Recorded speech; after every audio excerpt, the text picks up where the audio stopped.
A service of KIBMradio.com, the Internet's home for an all old-time radio.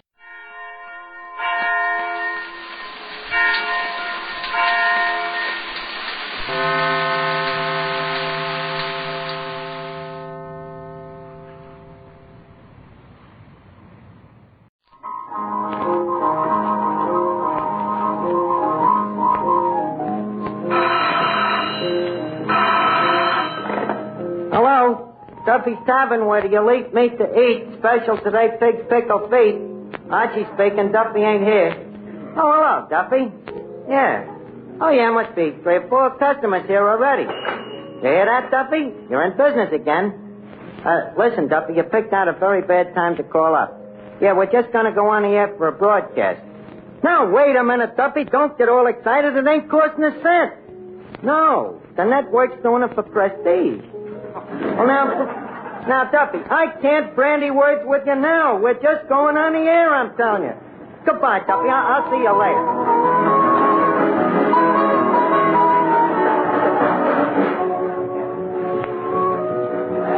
Good evening, ladies and gentlemen. This is Mel Allen. Forecast invites you to join us for a decidedly informal evening at Duffy's Tavern, where anyone under the sun is likely to drop in any time to talk things over with Archie.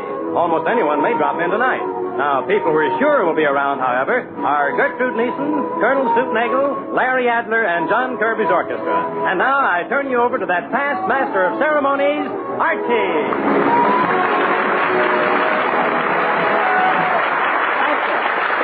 Thank you very much. Good evening, ladies and gentlemen. This is the voice of Duffy's Tavern speaking, formerly Duffy's Bar and Grill, and still owned by the same proprietorship. And we take great pride in presenting them great musicians, John Kirby and his high schoolians. They offer their own version of Royal Garden Blues. You will note that in the second chorus, the piccolo player hits a note so high that it can only be heard by a dog. Mr. Kirby.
Duffy's Tavern, where the elite meet to eat. The special today, pig's pickled feet. Oh, hello, boss. Hey, how'd you like Kirby's band? They what? Duffy, they do not. Well, I see what you mean. Mm-hmm. Yeah. What is it, Archie? It's Duffy, Mr. Kirby. He says he thinks the band is great.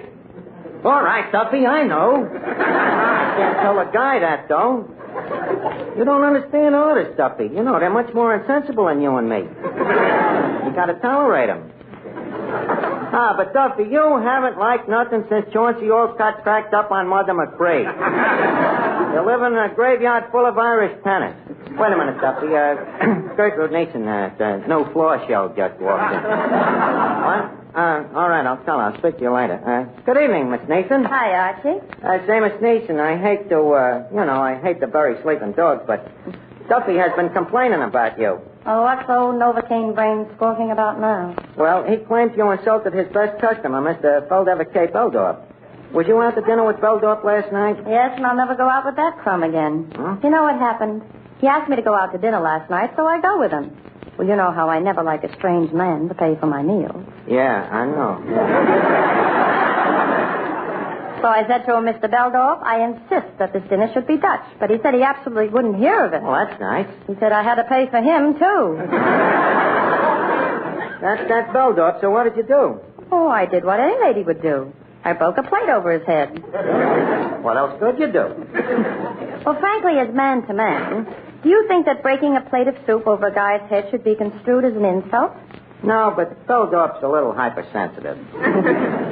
Don't like those things. I'll explain it to Duffy, though. By the way, Duffy ain't never heard them golden tones of yours, Miss Neeson. You know, I've told him about you being a great star of the movies and the radio, and when I mentioned that you have been on the stage, he says he had one request. Look, Archie, even to please Duffy, I will not recite Casey at the bat.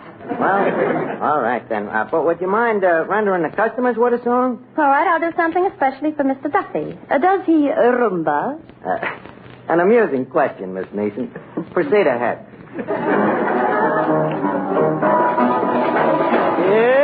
Bailar con la rumba negra, Marina de Boca. Is a little knowledge quite good?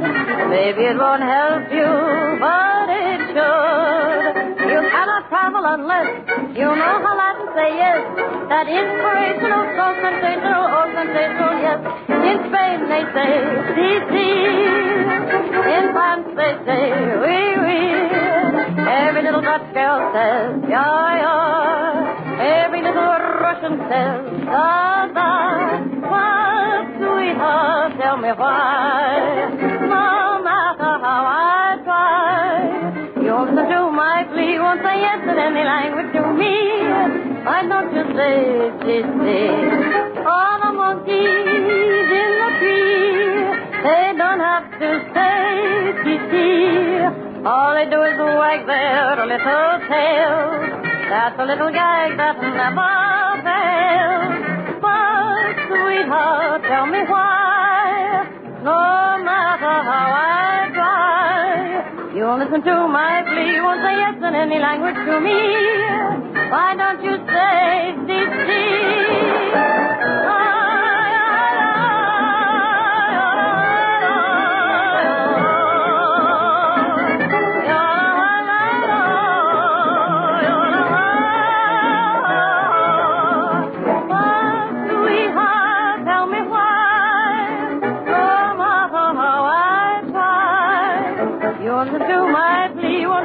any language to me. Why don't you say it is? Or maybe you say why don't you say it is?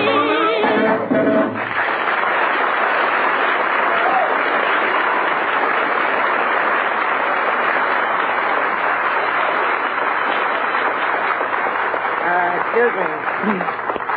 Good evening. Duffy's Tavern, where the elite meet to eat today's special pig's pickle feast. Archie speaking. Duffy ain't here. Oh, it's you again, Duffy. Say, Duffy, do I have to say that poem you made up every time I answer the phone? All right, I'll say it. Only we're going to be in trouble when the special is corned beef hash. Say, by the way, what did you think of Gertrude Neeson singing? What? Well, gee, Duffy, some people like her. What? A little more pizzicato. All right, I'll tell her. He says you should have sang louder, Miss Neeson. Let me have that phone. So, you didn't like my singing, Mr. Duffy. And you're the greatest living authority on Irish tenors. You call what you're doing living? Oh, so your wife says a girl who sings like I do would smoke cigarettes. Listen, you crummy old broken-down barfly, you miserable no-good four-flushing. What?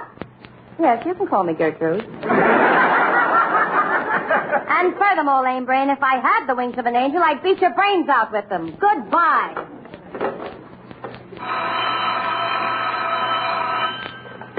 Hello, Duffy. What's new? Duffy, you and your Irish tenors. Wait a minute, Colonel Stoopnagle just come in. Good evening, Colonel. Harding, Screechy.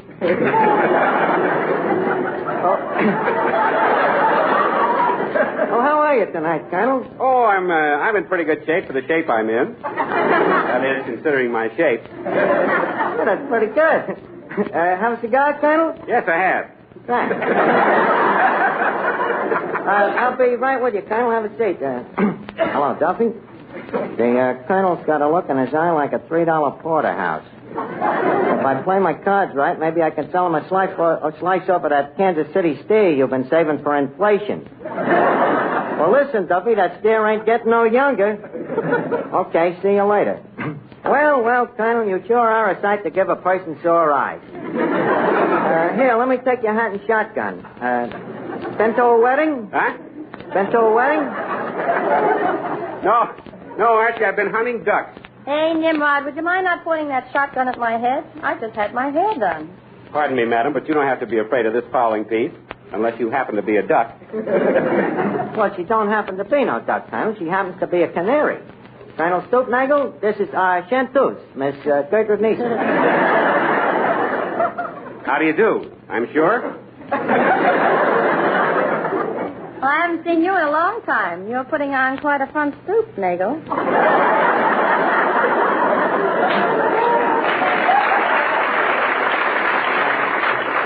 Better give me that foul piece, Colonel, and I'll put it out of harm's way. Hey, careful of that, Archie. That's no ordinary shotgun. It ain't, huh? It's what I call a sawed-on shotgun. Oh. You will also observe that it's made with one barrel on top of the other instead of side by side.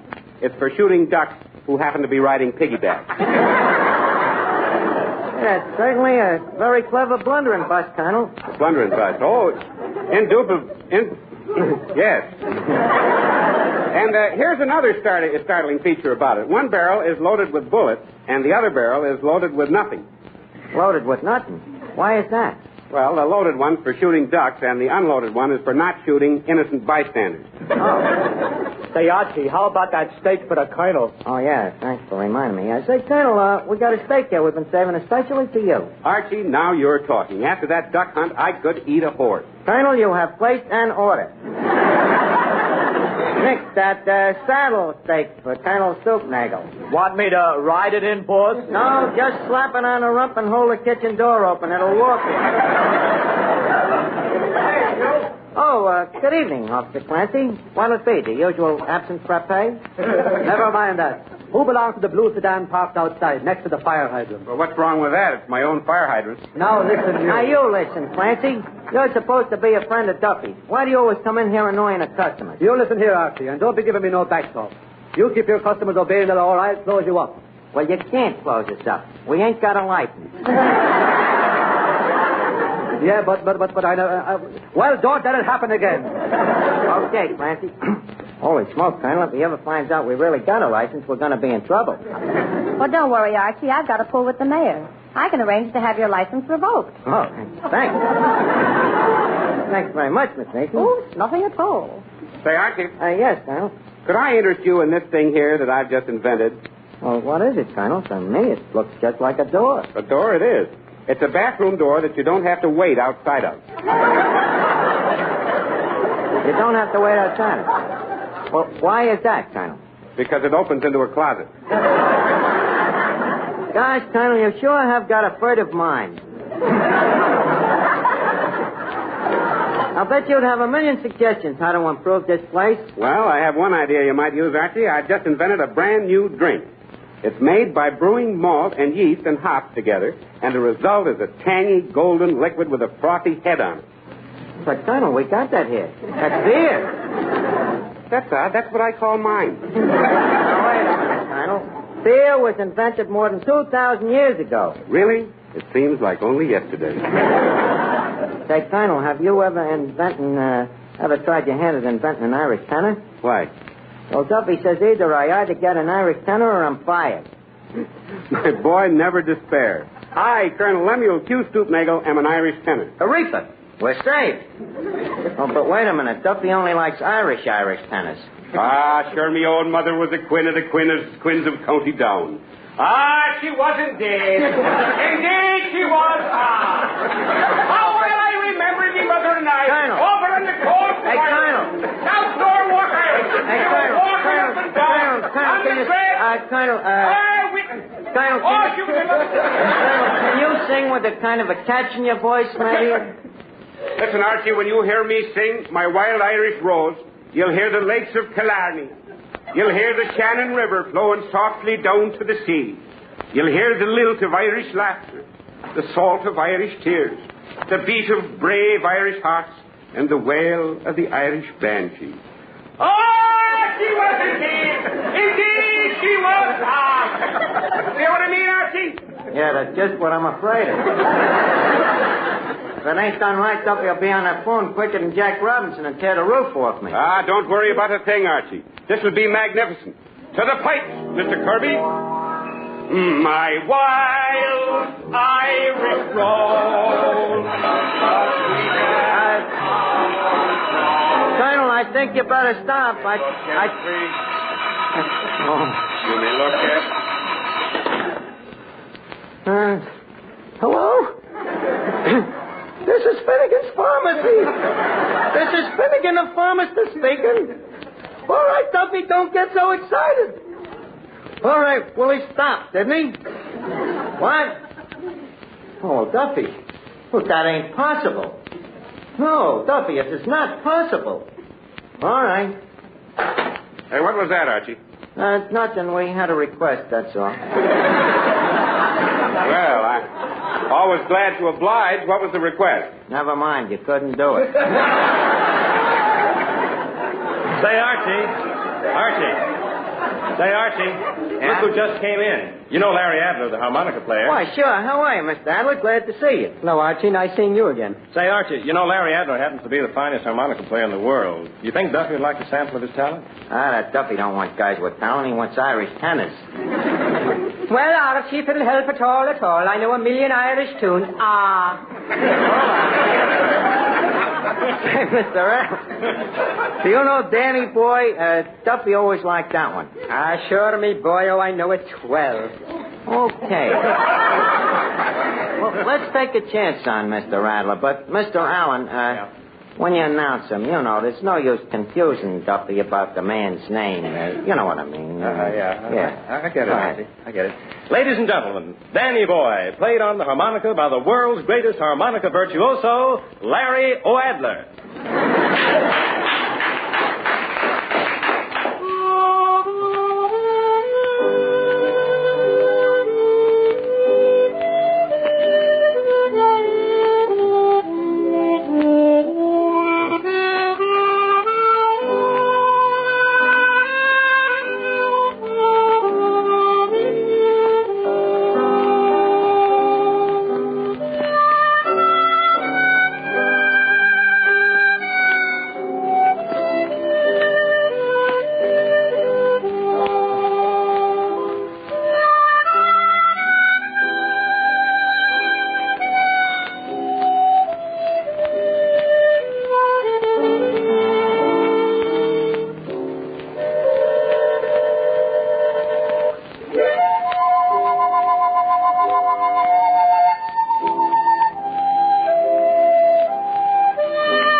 if that could be Duffy. Hello? You liked him? You really did, huh, Duffy? Oh, well, that's swell. Sure you can hear him on records. Yeah, you're right, Duffy. Nothing like an Irish harmonica player. What? Buy a drink for the house. Are you sure this is Duffy? Well, all right, Duffy, that's fine. Okay. Folks, Duffy's buying a drink for everybody. Did you hear that, Nick? I heard it, but I don't believe it. Well, it's true. And by the way, Nick, Duffy says close up the free lunch until the thing blows over. Yeah, boss. That's more like Duffy. Here you are, folks. Drink hearty. It's on Duffy. Well, you can quote me as being astounded. Hey, don't often get Duffy in such a monogamous mood. Well, here goes. Needle beer. Seems like old times. Which reminds me, Archie, whatever became of your old friend Two-Top Gruskin? Two-Top Gruskin? What is it? It isn't a net. It's a guy. He's a two-headed baseball pitcher. He can watch first base and third base at the same time. You say he had 2 heads? Certainly had 2 heads, Miss Neeson. What's so strange about Two-Top having 2 heads? Oh, there's nothing strange about it. But Two-Top Gruskin. Well, his real name is Athos and Porthos Gruskin. But they nicknamed him Two-Top, I suppose, on account of him having 2 heads. Very original. Yeah, what did become of Two-Top? Oh, he got married. Happily? Well, as he always shakes his head when you ask him, is he happily married? Yes and no. Well, why is that, Archie? Well, it all started the night that Two-Top's wife, whose maiden name was Inez Harrigan before she was married, the night that she met Two-Top at the Dollar Beer Racket and Masquerade Ball down here at Duffy's Bar and Grill. You know, the old place. Oh, yeah. Duffy announces that first prize for the best masquerade costume is going to be a free drink on the house, which, as you know, is a very rare offer from Duffy, outside of on St. Patrick's Day. Whatsoever, let's not digress. Anyway, the masquerade gets rolling, and there's terrific competition for the free drink when all of a sudden in comes the big piece of resistance himself. He comes in. Two-Top Gruskin himself. He comes as a pair of bookends. As a pair of bookends? Yeah, with a book between his 2 heads, a book his mother gave him. Little book his mother gave him called My Son, My Son. I get it, boss. I get it. She knew him like a book, eh, boss? That's good, Nick. But let's not have no more of that. Well, anyway, when midnight comes, the judges give the first prize to the bookends. And when he takes off his mask, everybody is amazed to see that the winner is Two-Top. That's how he met Inez. When he takes his mask off, she gives him a quick glance, and then she turns around again and gives him another glance to confirm the first glance. And right away, it was love at first sight. And she says to me later, I don't know, Archie, there was just something different about him. Says, I guess it's that he was so tall, blonde, and brunette. Well, Two-Top falls for Inez, too, and it ain't 10 minutes before he's playing I Love You Truly on a harmonica and kissing her at the same time. So, finally, he proposes marriages to her. Bigamy, huh? Yeah. So Inez says, okay, Two-Top, after all, twice a loaf is better than none. Hello, Duffy. You changed your mind. You've been thinking it over and you don't like O'Adler. But, Duffy, no, you can't take back free drinks after people have drank the drinks. No, it's neither practical nor ethnical. But listen, Duffy, will you forget Chauncey old card? I'm in the middle of a story. Yeah, I'll call you back later. That's Duffy, no restraint. Well, anyway, as I was saying, Two-Top is so happy about Inez marrying him that he quick goes over to the bar to celebrate. So Duffy puts first prize to drink on the house down in front of him. But Harold, the bartender, says, don't you think it's pretty cheap, Duffy, giving a 2-headed guy just 1 drink? So Duffy says, okay, I'll be a sport. I'll give the other head to chase it. Sounds a bit parsimonious, Archie. Oh, yes, well, fella. Well,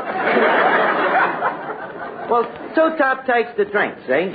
But it seems he takes it with the head that he inherited from his father's side of the family. And the first thing you know, he can't stop drinking. Well, the head that's drinking the chasers tries to control him, but it's no use. So finally, the sober head winks at Duffy and says, better slip my Mickey, Duffy. Well, then the trouble really starts. Duffy, who's a little nearsighted, makes a mistake, and he puts the Mickey into the chaser. Well, in no time, both the two tops' heads is out like light. Well, with this, Inez gets mad and she hollers, "You're drunk." So as one man, Two Top comes two, or rather he comes four, and he says, "Who's drunk?" So she says, "You are. You on the left." Says, "Come on, Porthos, I'll marry you, but I never want to see that other face again." And that's why, Colonel, to this day, if you ask Two Top, is he a happy married man, he always nods one head yes and shakes the other head no. Archie, that's a wonderful story. You're a natural-born raconteur. Thanks, I think. But I'll be a natural-born corpse if I don't get an Irish tenor for Duffy. Say, Archie. Oh, are you here again, Clancy? Yes, it was the last time I tell you to get that car away from the fire hydrant. Oh, Clancy, don't... Clancy, do you by any chance know any Irish tenors? Sure, and I'm an Irish tenor myself. Clancy Olcott. What's that, Miss Neeson? Clancy Olcott. If you can make an O-Adler out of an Adler, why can't Clancy be Clancy Olcott? But Olcott's dead. Does Duffy know that? Well, probably not. He still insists that John L. Sullivan is the heavyweight champion of the world. You see what I mean, Archie? You're a reaper, Miss Neeson. I think you've given me the mucus of an idea. Clancy, do you know when Irish eyes are smiling? Certainly. Well, what are we waiting for? Give me that microphone. Ladies and gentlemen, Duffy's Tavern takes great pride and pleasure in presenting, at the exclusive request of Mr. Duffy himself, that celebrated Irish tenor, C. Olcott. When Irish eyes are smiling, sure it's like a morning spring. In the lilt of Irish laughter, you can hear the angels sing. When Irish hearts are happy, all this world is bright and gay. And when Irish eyes are smiling, sure they steal your heart away.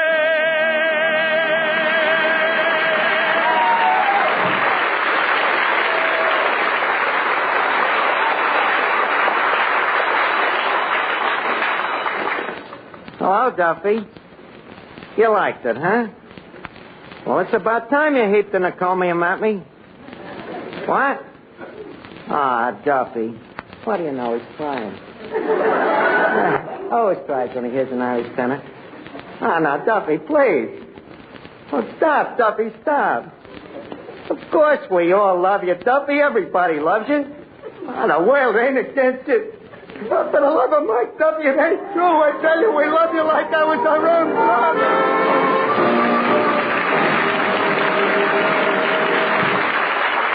That will give you a rough idea of what Duffy's Tavern will be like when and if it reaches the air regularly.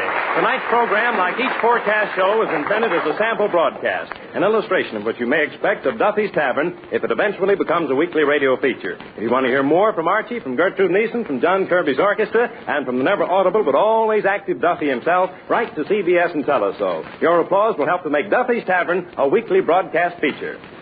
Next week, Forecast will present a full-hour show from Hollywood, a large-scale musical variety program called Of Stars and States. The cast, headed by John Bowles, will include Virginia Vale, Nan Gray, Arthur Q. Bryan, and Governor Leo Daniel of Texas. This is the Columbia Broadcasting System.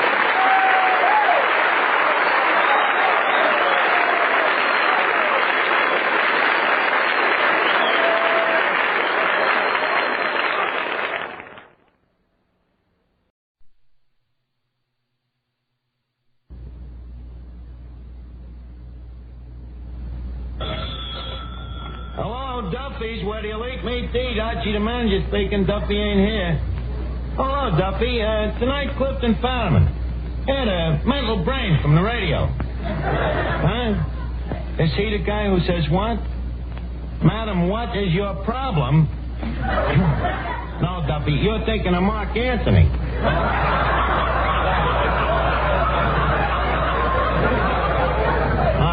This is the guy that asked the questions on information, please. Very brainy guy. Huh? Yeah, maybe you're right at that, Duffy. What brains does it take to ask questions? Yeah. Well, anyways, we're stuck with him. Yeah. He's coming down to lecture to the Lord Byron Ladies Literary Society. Well, don't worry, Duffy. I'm writing the lecture for him, so he can't louse us up. The crowd here? The usual gang of crumbs.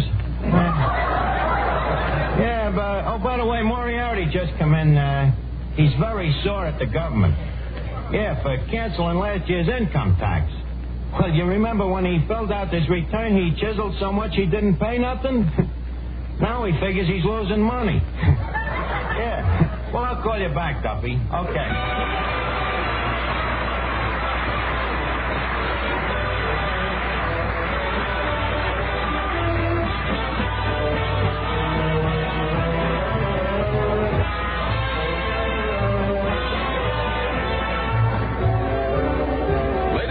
Welcome to Duffy's. Come on in and meet Finnegan, Eddie the waiter, Miss Duffy, Tito Gazar, Peter Van Steeden and his orchestra, our special guest tonight, Clifton Fadiman, and Archie himself, Ed Gardner.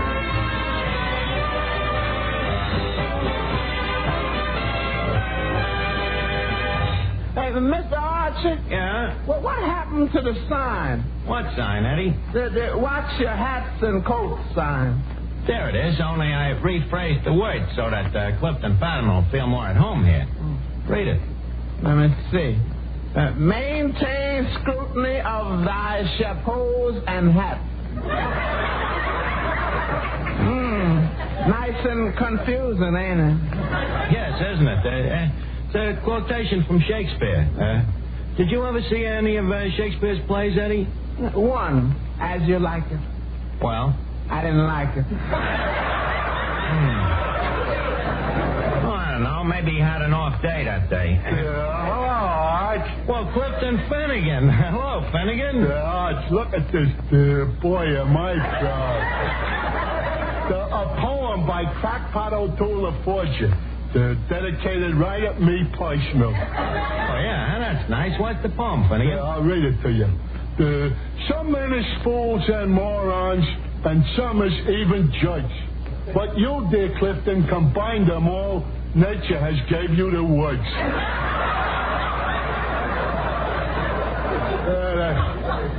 Well, the guy must really like me, huh? Yeah, he must. You may not know it, Finnegan, but that poem is written in pure cubic centimeter. Centimeter? You mean he's going to charge me for it? No, Finnegan, if he charged you, you'd have to pay at least a nickel a meter. Oh.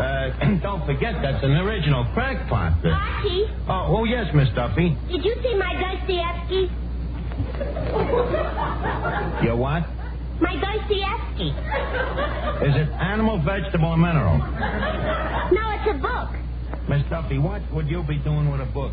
Well, Clifton Fadiman's coming down here, and I don't want him to catch me not reading.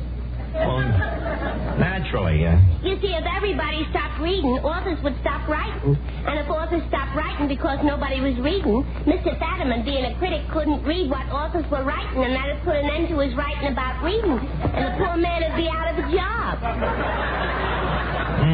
Yeah, I see what you mean. Or to put it another way, if authors write and people please, don't read... Miss Duffy, I don't think I care to go around again. Dostoevsky. Who ever heard of Dostoevsky? Oh, you probably never even heard of Shakespeare. Miss Duffy, not alone have I heard of Shakespeare, I happen to know Bacon, the man who plagiarized him. Who? Sir Francis Bacon, the man who wrote every word that Shakespeare ever wrote. Archie, do you mean to stand there and say that the greatest writer that ever wrote didn't?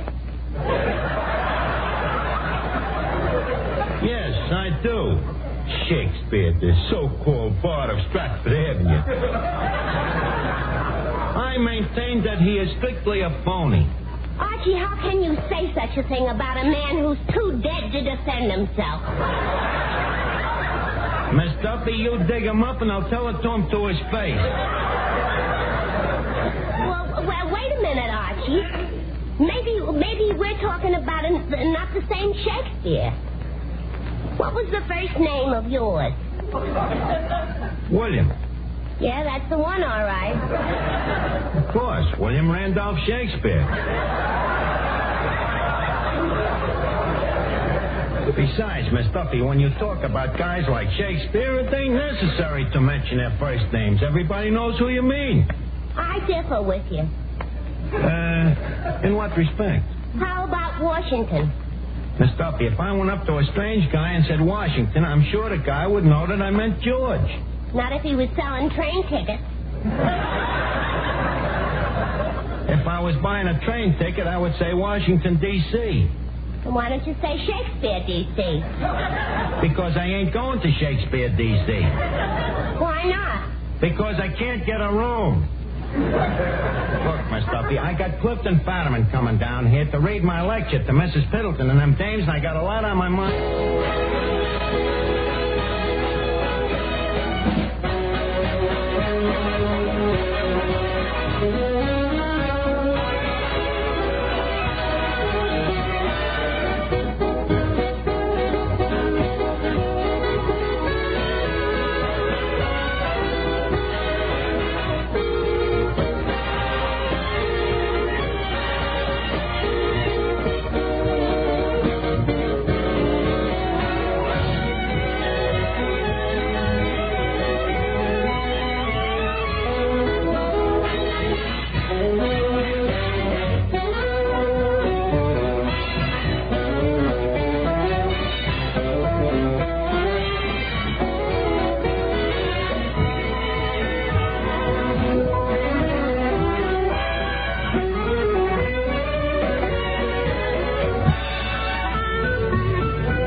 Pending our waiting for the arrival of Clifton Fadiman, Mrs. Piddleton, and Lord Byron Ladies Literary Society, you'll be simply enchanted to know that we will now hear a song by Mr. Tito Gazar, Mexico's answer to the Andrews sisters. What is the song, Tito? I will sing that beautiful song entitled Si Bonet. Well, that's your own for negative. Go ahead and sing it. Ladies will please swarm. Si bonai de mi sueño, si no oyes la queja de mi voz. Si bonai, si no vienes, ay, moriré de amor. Si bonai de mi sueño, te espero con ansia en mi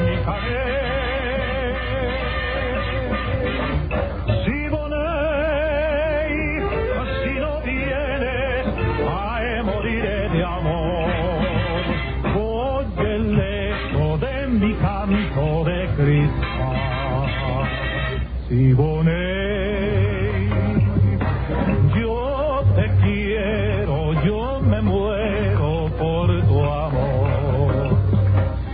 Ven aquí, que te quiero y que todo tesoro eres tú para mí. Si Bonet,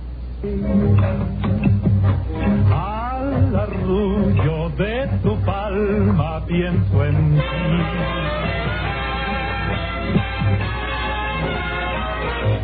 Si bonai,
bravado, Tito. Simply bravado.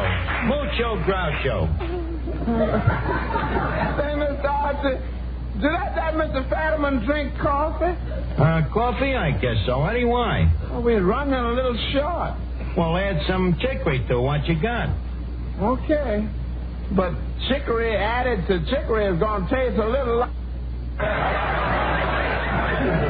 Well, he'd probably be reading a book anyway. He won't notice it. Oh, Archie, dear boy. Well, Mrs. Piddleton, how are you? You're looking great. Archie, you know I look a fright. All right.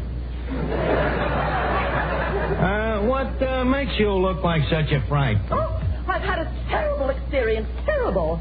I had to come down here by subway. Good gracious. The subway? How ghastly. Well, there was no alternative. You see, my limousine is hors de combat. Yeah, what year? Hors de combat, Archie, a French expression, out of action. Oh, you mean like OPA? OPA? An American expression. Out of gas. That subway must be simply livid for one to ride in, huh? Oh, yes. One encounters such a bourgeois class of society. Oh, simply bourgeois, yeah. Makes one sorry one went to the trouble of ducking under the turnstile. Archie, then you have been in the subway. Only in London. Of course, over there we refer to it as the lift. But so much for conversation. I'm glad to see you. Well, it's a delight to be here again. All the same, except poor Mr. Duffy. He seems to have aged considerably. Mrs. Piddleton, that's the moose head you're looking at. Moose head? Oh, Archie, I'm afraid you'll have to remove it. Why? My doctor's orders. I'm allergic to stuffed animals. Oh, yes, Mrs. Gribb. We're waiting for you and Mrs. Allen. Well, Mr. Fadiman isn't here yet. Clifton Fadiman.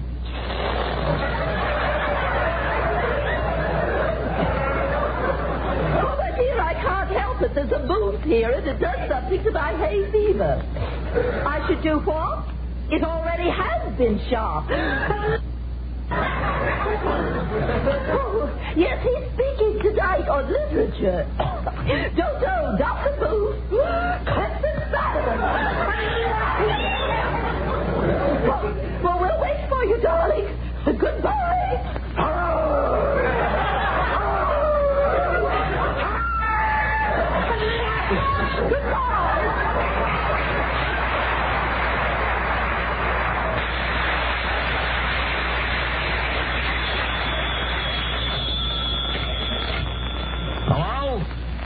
Oh, well, thank you.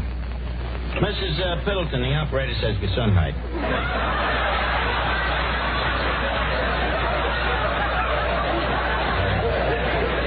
Hey, Eddie. Eddie, take Mrs. Piddleton into the kitchen. There, she won't smell the moose. I see what you mean.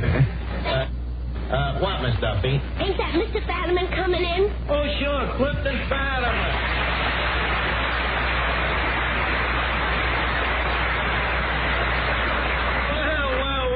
Me old pal Clifton Fadiman. Oh, you tip old boy, old boy. I'm looking for someone named Archie. Just a minute. I'm Archie. You had the pleasure of meeting me just a short nonce ago. Oh, I'm sorry, but I'm wearing my wife's glasses. Your wife's glasses? Oh, that's different. I can't expect your wife to know me. By the way, Mr. Fadiman, this is Miss Duffy. Plaza 59970. I beg your pardon? Well, you're always asking questions, so I thought I'd give you the answer first. Miss Duffy, Mr. Fadiman is an intellectual.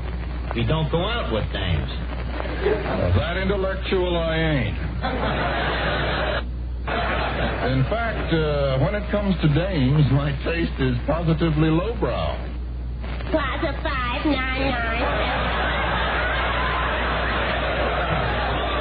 See you later. Oh, please, Miss Duffy. Mr. Fadiman just came here. Kip, by the way, speaking of books... Who was? I was. Speaking of books, did you ever read any of the works of the famous poet and forger, Crackpot O'Toole? O'Toole. What sort of things does he write? Mostly sonnets and bum checks. That's him. Sonnets and bum checks. That's him over there tilting the pinball machine. Hey, Crackpot. Yeah, Crackpot, come here. Clifton Fadiman, meet Crackpot O'Toole. Crackpot, meet Clifton Fadiman. You two guys should have a lot in common. Oh, you're a forger, Mr. Fadiman? Crackpot, Mr. Fadiman is from information, please. Kip, you'll pardon Crackpot's ignorancy. He's been upstate, up the river, Ossining. Oh, you mean in the Clink? In the Clink, yeah, in a manner of speaking, yes. We can talk about it, can't we, Crackpot? Why not? It was nothing. Only a few years for forgery. I made a little innocent mistake when I signed a check. I put 2 T's in Vanderbilt. The whole thing was laughable.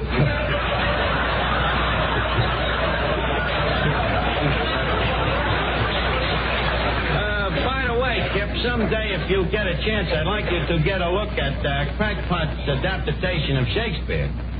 Crackpot? You rewrote Shakespeare? Yep. I rewrote 23 of his plays. How long did it take you? 23 minutes.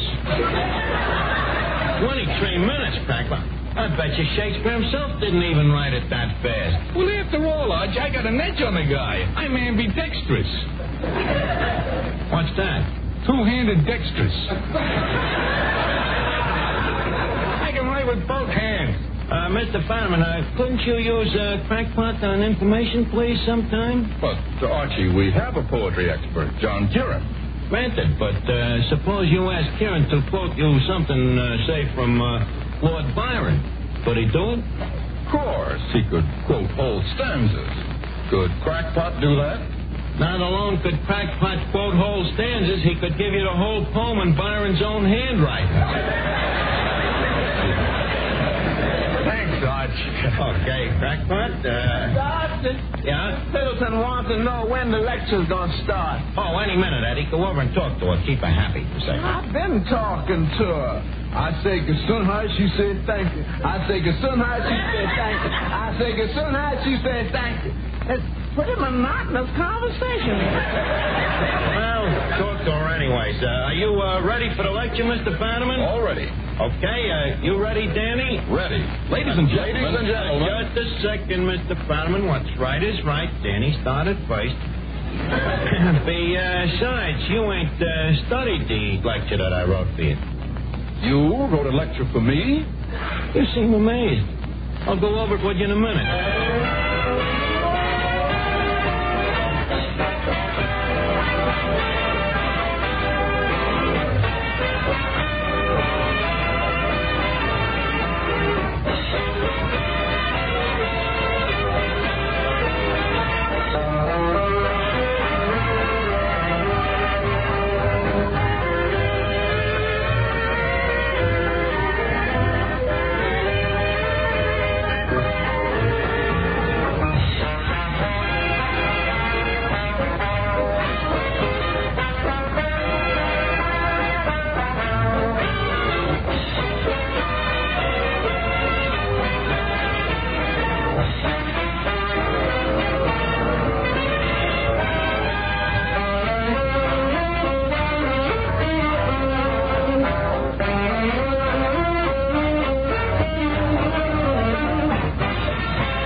Mr. Fadiman, leave us get started, huh?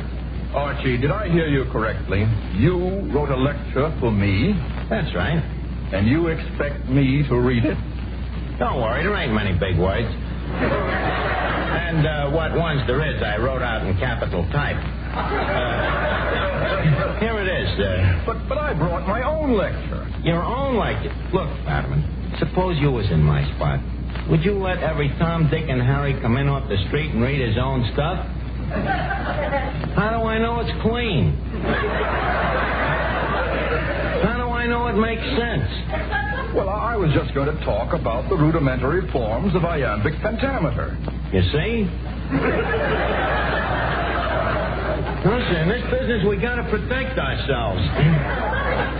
Well, all right, I'll read your speech, but there's one thing. What?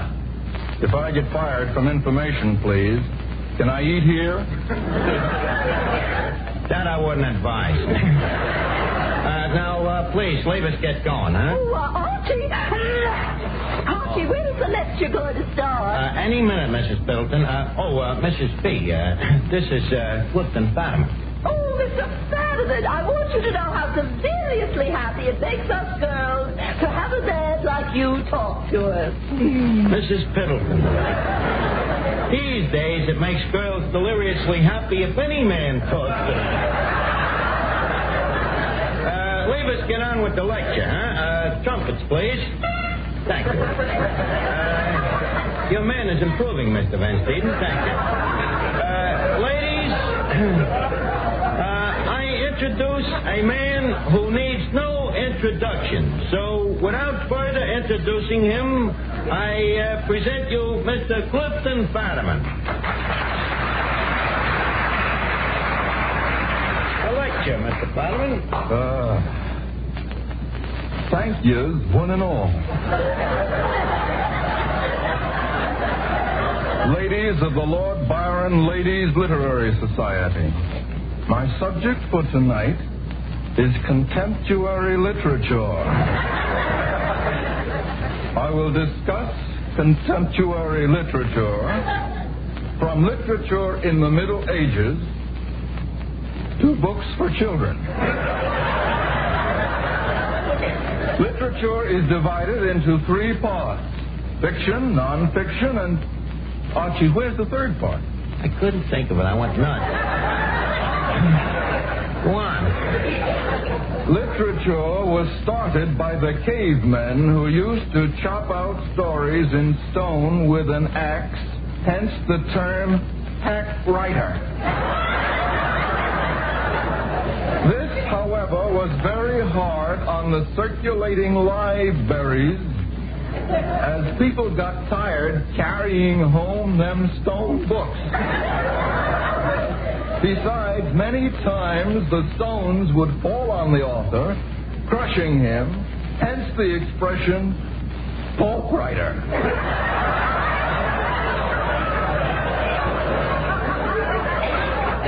This led to the invention of sheepskin, which up till then had only been used for diplomas. Literature has gave birth to more writers than any other profession. Namely, among whom are Shakespeare, Bacon, Dickens, and Sir Walter Lipton. Among the French writers are Voltaire, Charlemagne, and Francho Combe. Say, Archie, you left out Mademoiselle from Armentières. That's a different kind of literature.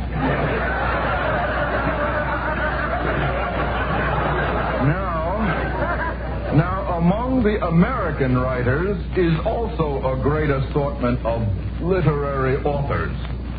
Just as music has its three B's, Bach, and Bookhoven, American literature has its three O's, O'Neill, Odette, and O'Toole.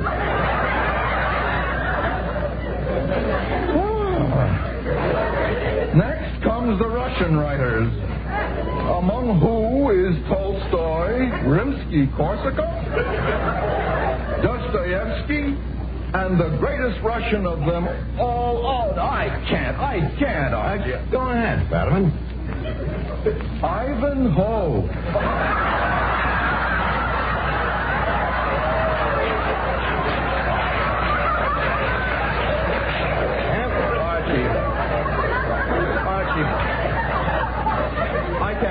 with it. My reputation will be ruined. Ladies, the lecture is over. I thank you. Oh, Mr. Fadiman. Yes, Mrs. Fiddleton. I've heard you speak many times. I've read every word you've ever written. Your books, your reviews in the New Yorker magazine. Yes? And there's one thing I want to tell you. In my personal opinion, this is the first time you've ever made sense.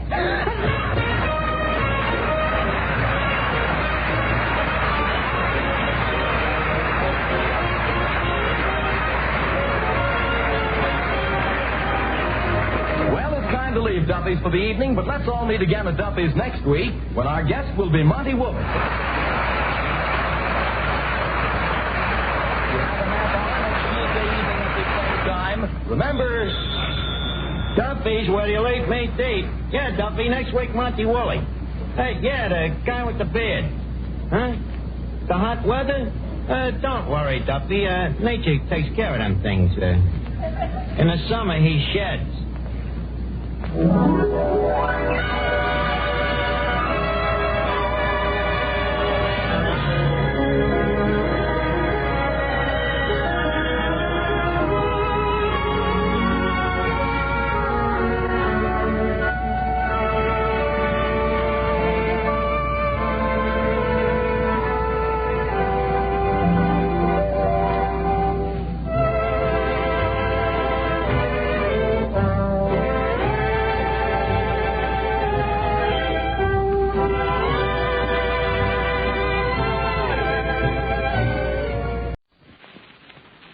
Myers, the makers of Sal Hepatica, famous laxative, and Minute Rub, modern chest rub, brings you Duffy.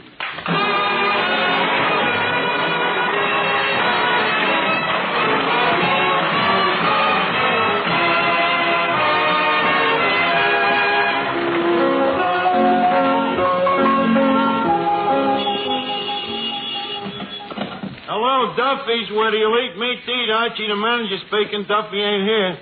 Hello, Duffy. Well, tonight, Duffy, we really got a big shot.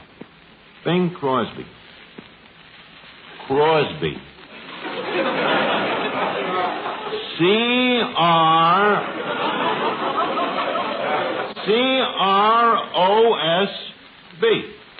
Yeah. You know the guy, Duffy, the straight man in the Bob Hope pictures.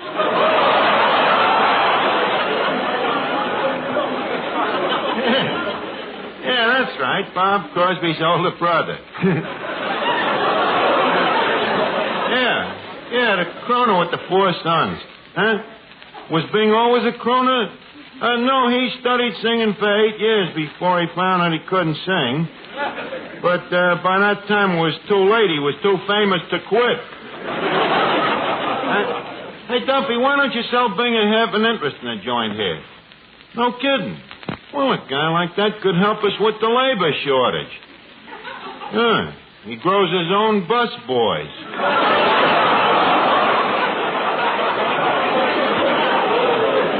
Huh?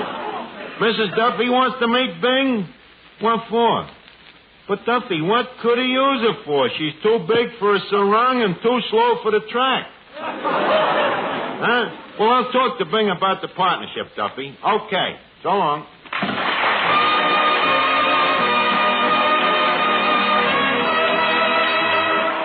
Ladies and gentlemen, welcome to Duffy's. Come on in and meet Finnegan, Eddie the waiter, Miss Duffy, Paul Weston and his orchestra. Our special guest tonight, by courtesy of Kraft, Bing Crosby, and Archie himself, Ed Gardner.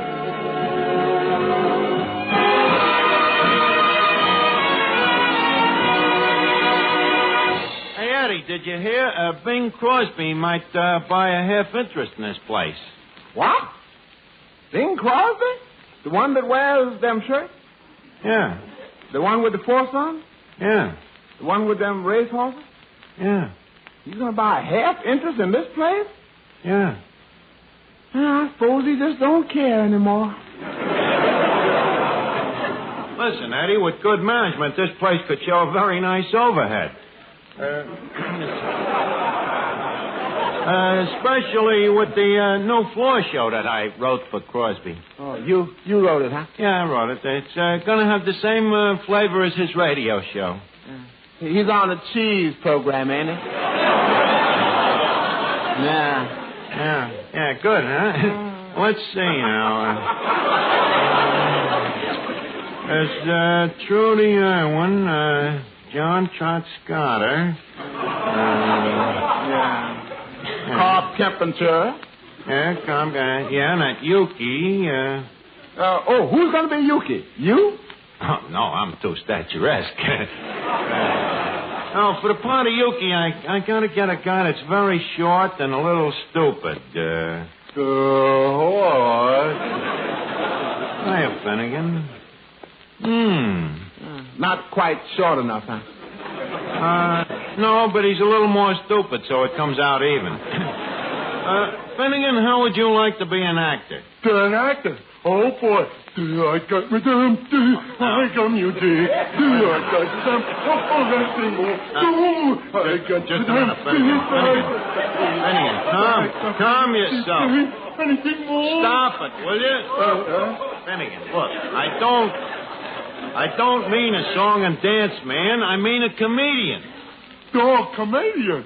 Yeah. Arch, I got a good joke. Why does your fireman wear red suspenders? Why? To get on the other side.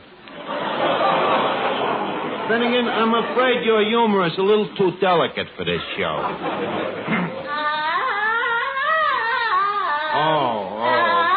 Everything happens to me.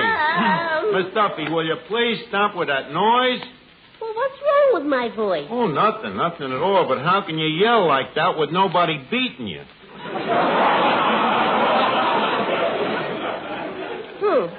My singing teacher says I have perfect pitch. Well, you may have perfect pitch, but if you start singing around here, you better learn how to catch. What's this about the singing teacher, anyhow? Oh, you remember my old singing teacher, Yasha Panyaslavnik. Good old walk-up one-flight Yasha. I thought he was in the Army. They wouldn't take him. Why not? Punctured eardrums. Oh. And I'll bet you that you're the one that 4F'd the guy. So he's trying to teach you again, huh? Yeah, he has a new method now, the OPA method. He says all you have to remember when singing is OPA. OPA? Yes. Open, please, the adenoids.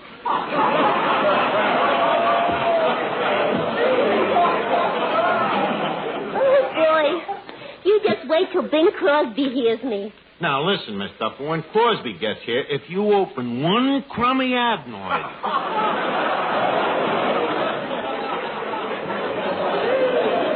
Trying to get the guy to buy a half an interest from your father. Oh, Papa's partner. That's very interesting. Miss Duffy, he's buying an interest only in a joint. You still belong to Daddy. Besides, the guy is married. That's the trouble. Papa always has to have partners that are married. What other partner of his is married? Mama. Harry Von Zell. Listen, talk to me, please, will you, before I completely retain my sanity? Just say anything so it makes some sense, huh? Well, I know something that makes sense, Arch, a lot of sense. Then go ahead, Harry, please. Well, ladies and gentlemen, you never know what the morning will bring you, do you? You never know, for instance, when you may wake up feeling dull and headachy due to the need of a laxative. And so it certainly pays you to remember this. When you do wake up feeling like that, it isn't necessary to put off taking that laxative till bedtime, no matter what your plans may be. Simply take Sal Hepatica at once. For then speedy Sal Hepatica brings very gentle relief, usually within an hour. So you can see you no longer have to wait till night to take the laxative needed in the morning, and consequently no longer have to risk going through the whole day feeling out of sorts. And don't forget, this famous saline has an additional advantage. Sparkling Sal Hepatica also helps sweeten an upset stomach by helping to reduce excess gastric acidity. So sometime soon, tonight if you can, stop at your drugstore for an economical bottle of Sal Hepatica. Remembering this, caution, use only as directed, then any time you know you need a laxative, morning, noon, or night. See if you don't feel better faster when you take gentle, speedy Sal Hepatica.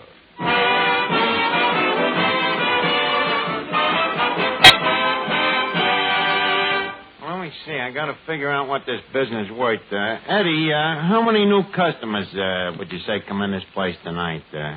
Let me see. 1, 2, 3. And here comes number 4 on the outside, Bing Crosby. Out of the money again.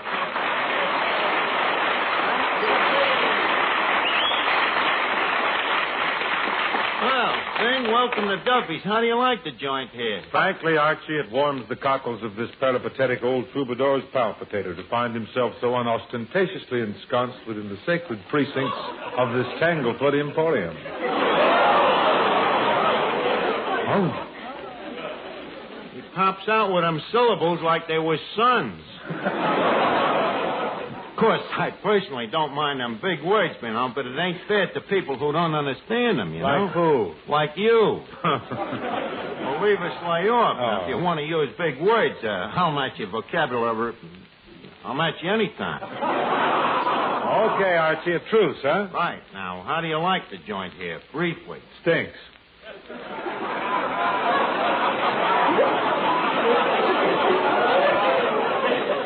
You don't have to be that briefly. Well, your old man was down here last week. He liked the place. Oh, yeah. Well, Pop always was a dive man. Old Tanker Crosby, they used to call him. Up in the Northwest. But by the way, he was a little embarrassed, Archie. He says he came away without paying his check. Oh, well, tell the old gentleman to forget it. We'll add it on to yours. Eddie, get Mr. Crosby a steak. By the way, 20-center. He can afford it. By the way, Bing, your old man was saying how nice you on you. You know, how you all get along in your family. Oh, yeah, Arch. We'd give each other the shirt off our backs. And you still get along, huh? Archie, are you knocking this creation that I'm affecting? Number? Look, Crosby, in this neighborhood, there's 59 guys with lead pipes that just looking for somebody with them cretations like that.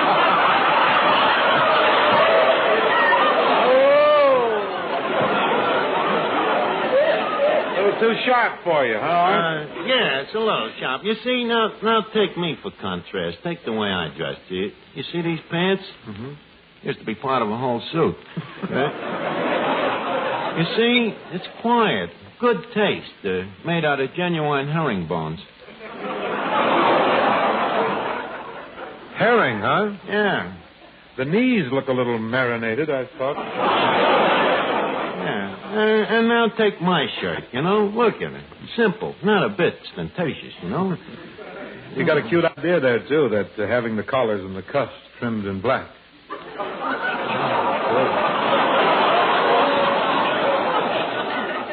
Landlady must have forgot to turn him over this week. Steak coming up with Mr. Crosby. Just a second. Is that a steak? Yeah. Put a couple of bucks on it to win, will you? Now, if I was you, I'd just play at the show.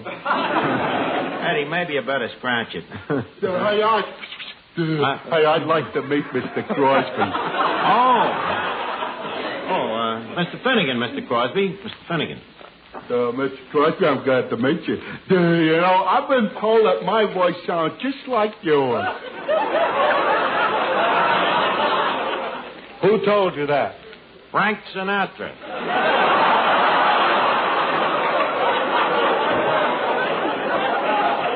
Oh, and Bing, this is Miss Duffy. Her voice also don't sound like yours. How do you do? Mr. Crosby, after all the pictures you made with Dorothy Lamour, it must be quite a shock for you to see a girl with her clothes on. Well, I was shocked when I saw you, but I wasn't sure just what did it. Did you like that sarong of Miss Lamour's when you first saw it? Oh, I never gave it a second thought. Oh, you didn't? I was a little busy with the first thought.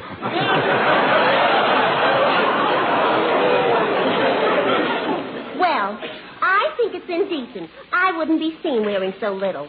You got a lot more to cover than Lamour. Archie, I have a lovely figure. Last week, Mr. Crosby's father's eyes nearly popped out. Oh, you met Dad, huh? Yeah, and he certainly is fine looking for a man of 40. Would you hit me with that again? What was that? He told me he was 40 years old. 20 years ago, yeah. I bet you it was a lie about his etchings, too. What did you do to my... Look, Miss Duffy, would you mind answering the phone? It isn't ringing. It will. Give it time. Now, look, Bing, I want to talk a little business to you. All right. How long you been on that radio show of yours? Around 15 years. 15 years. Bing, you're in a rut. Now, look, leave us be terse. What are we going to be? Terse. How would you like to buy a half interest in Duffy's? Buy half of this place? Archie, I already own 2 stables. Bing, are you calling this place a stable? I was only kidding. I'm sorry. Oh, well, that's different. Ain't been a horse in half the years. Now, look, Bing, as a restaurant man... But, Archie, I really don't know anything about the restaurant business. Well, you don't have to. When you buy half of Duffy's, you buy half of me. Half of you? You say there hasn't been a horse in here in years? No. You see, Bing, I'm included in Duffy's half of the deal, and I'm a fixture here, what they call the lock stock. What about the barrel? That's Mrs. Duffy. Now, Bing, with the floor show that I got in mind... Excuse me a minute. Hello? Hello, Duffy. Yeah, he's here. Huh? I just told him about it. Okay, Bing, the other half of the barrel wants to talk to you. Okay. Hello, Mr. Duffy. Well, I haven't met you, but I've seen your picture in the window, and in my... what'd you say? Do I think you look like Hope? No, I think you look a little more like Charity. What'd you say? A half interest in your place. Well, I'm half interested. How much do you want for it? You think I'm made of money? $300? Give me the phone. Look, Duffy, don't be a robber. Huh? Well, about 200. Well, with Crosby singing here, I'll bet you no time the joint is worth at least 800. Huh? Why should you sell half of a business that's going to be worth 800 for 200? Yeah, maybe you're right. Maybe if I explain to him how much business he'll bring in, he'll be willing to come up a little. Huh? Am I sure he'll sing? Well, if he's a partner, I don't see how you can stop him. Huh? First, you want to what? You want to what? I'll tell him. Bing, Duffy's like an audition. What do you mean? Me audition for that bum? Please, Bing, you're speaking of your partner. If the bum wants an audition, give it to him. Cool. Some music for Mr. Crosby, please.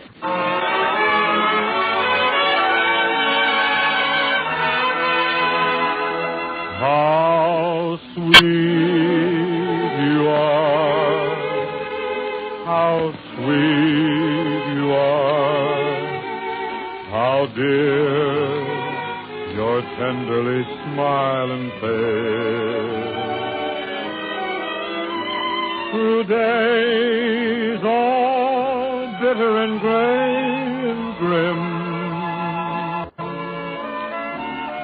through nights when even the stars are dim,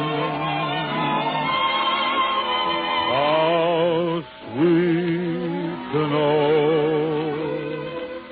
my heart can glow from just the warmth of your sweet embrace. The world's a lovelier world by far when I remember how sweet you are.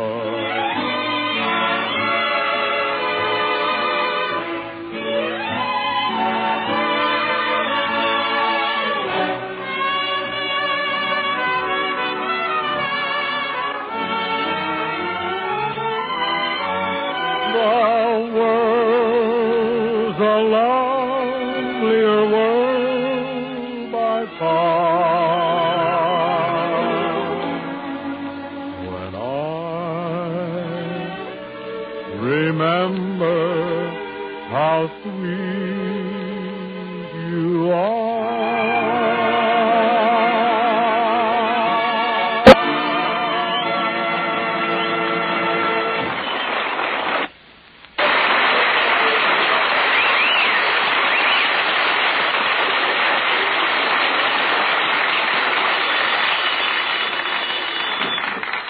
Hello, Duffy. What'd you think of him? Mm-hmm.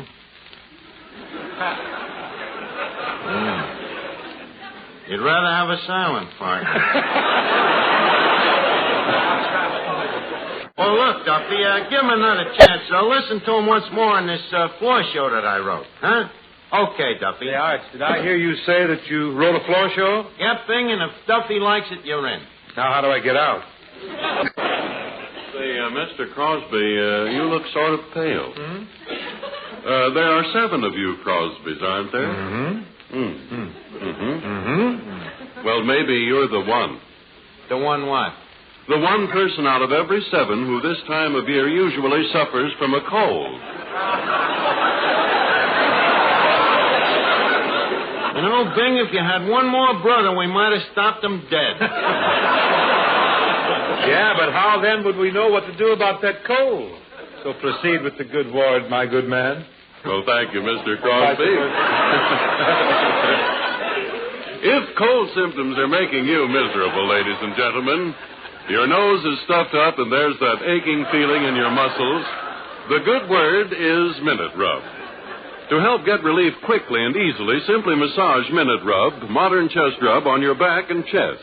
Yes, that's all you do. And soon, in fact, even before you've finished, you'll feel a comforting sensation of warmth as Minute Rub gets to work, begins to soothe the discomfort and tightness caused by your cold. And at the same time, Minute Rub's active menthol vapors help relieve that congested feeling in your nose and throat. No need to worry about Minute Rub harming your clothes or linens. It's greaseless and it's stainless, too. So get after your cold symptoms with this nationally famous chest rub that takes only a minute to use, that helps bring such quick relief. Minute Rub, M-I-N-I-T-R-U-B. Minute Rub.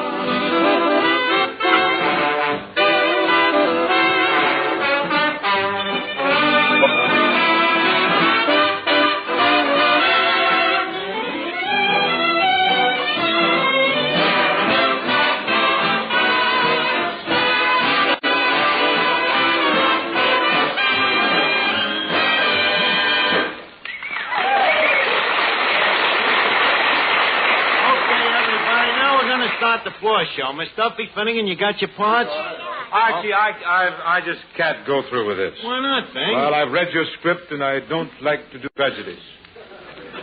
This ain't no tragedy. Nobody's going to get killed. You can have 8 to 5. Look, Bing, don't worry about it. Now, let's go. Ready, everybody. Music, please.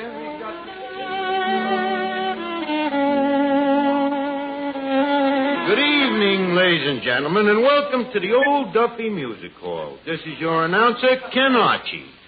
And we now present yours truly, Bing, Call Up the Glue Factory, Crosby.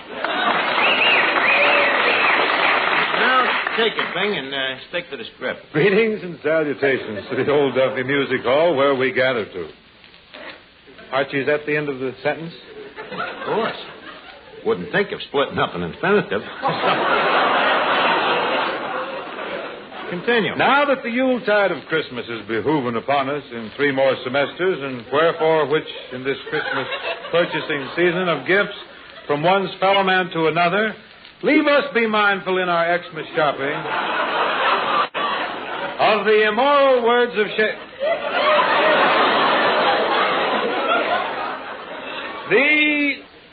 Oh, Archie, I can't handle it. Can't do it. Go ahead, read it.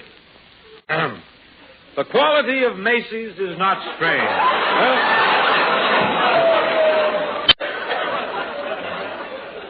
play on words. Great. Come on.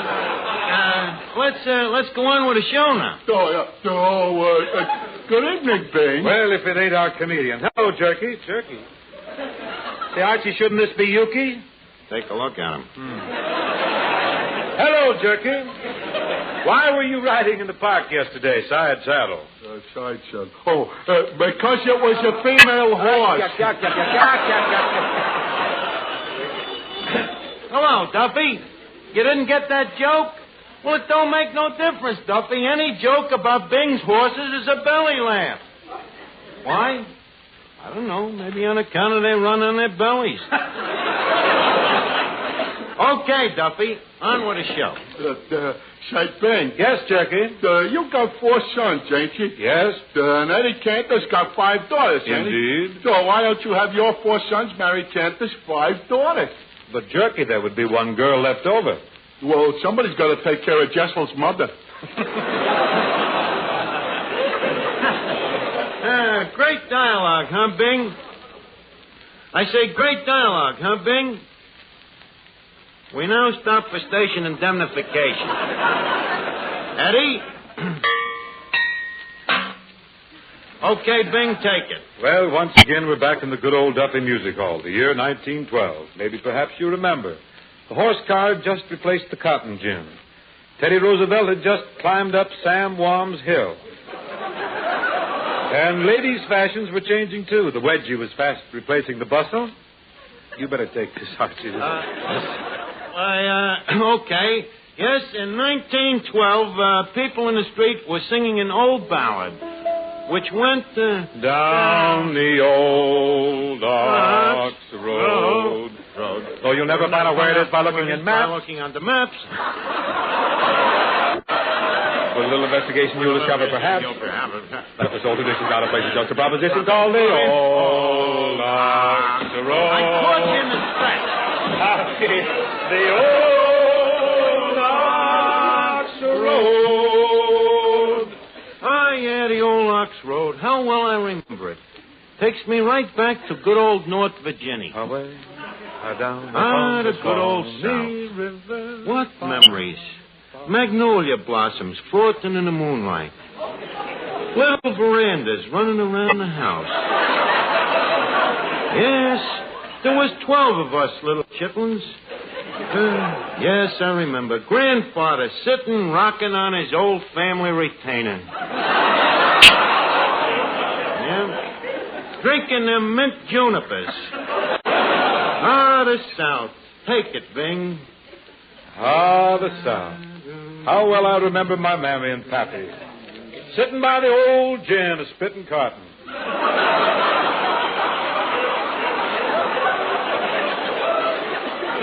Bing, that's spinning cotton. Oh, yes.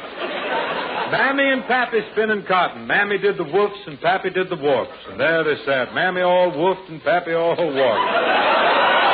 And then there was my little southern belle, Scarlett O'Duffy. Hello, Red. Hello, Scarlett. You ready yet? I'm all set. Got my bags, Lulu Bet? You bet. Come, Pet. But I ain't it. You have a crump, Pet. Now I'm set. Well, let's get. Coming, Red. Da-da-da-dum-dum-dum.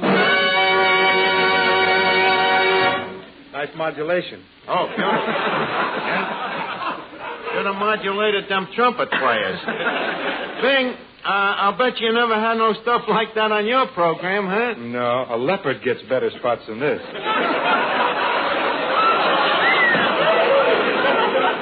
When does this thing finish? You're coming to your finish now. You ain't just whacking your rack either, Jeff.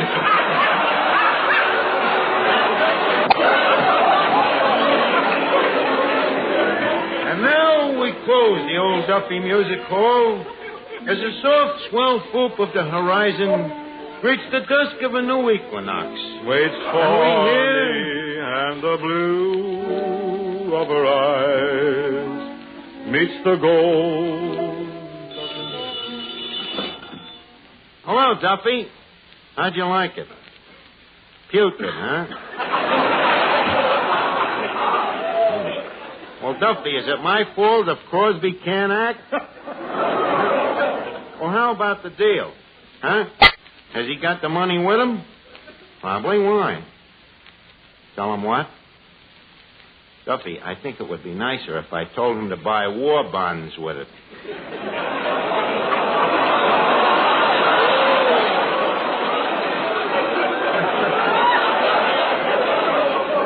Okay, I'll handle it. Hold the phone. Bing. Yes? Bing, you see, Duffy's kind of attached to this place. Oh, you mean the deal is off? Yeah. Archie!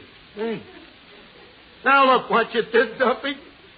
It's the first time I was ever kissed by a crooner.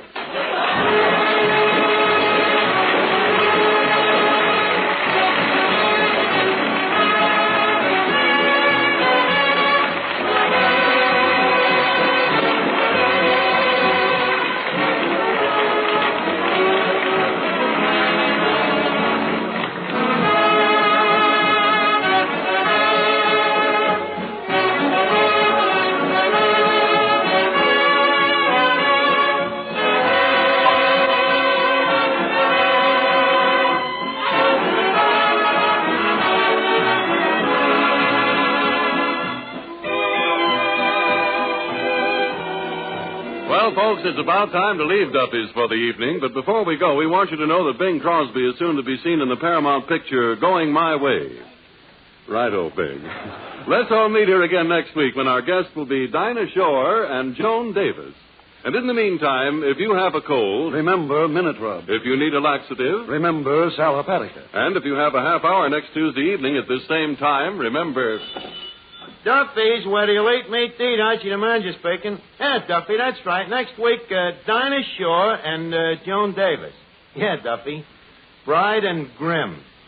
Yeah. So long.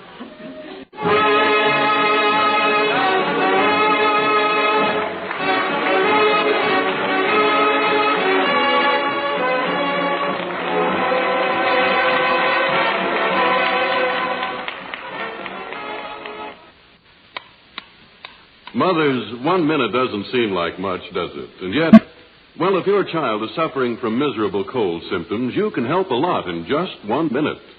For that's all it takes to massage Minute Rub, modern chest rub, on your youngster's back and chest. Then Minute Rub goes to work to help bring soothing relief from your boy or girl's cold discomfort. And remember, Minute Rub's vapors will also help relieve that stuffed-up feeling in nose and throat. Minute Rub is greaseless, stainless. Get after your child's cold symptoms with this famous modern chest rub, Minute Rub. M-I-N-I-T-R-U-B. Minute Rub. This is the Blue Network.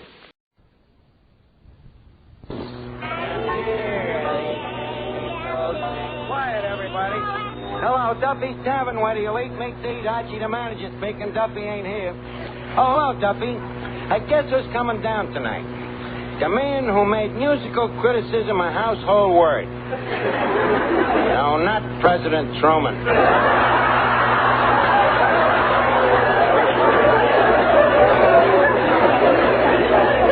There was no household word.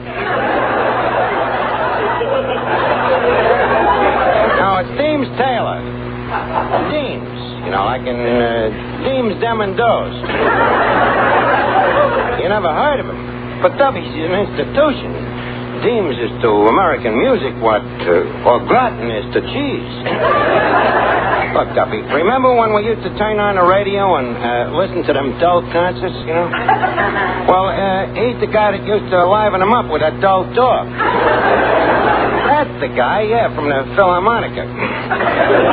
It was his job to kind of blab about what was going on the stage, sort of a combination of stool pigeon and peeping Tom. Huh? Oh, yes, very distinguished, you know, austere and dignified, aristocratic, bald-headed. Yeah, bald as a bat. He's the only actor on television that can get away with showing more flesh than Dagmar.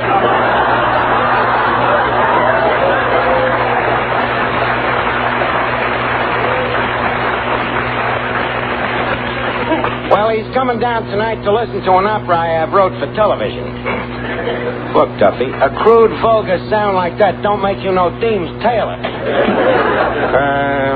So many people don't seem to like television.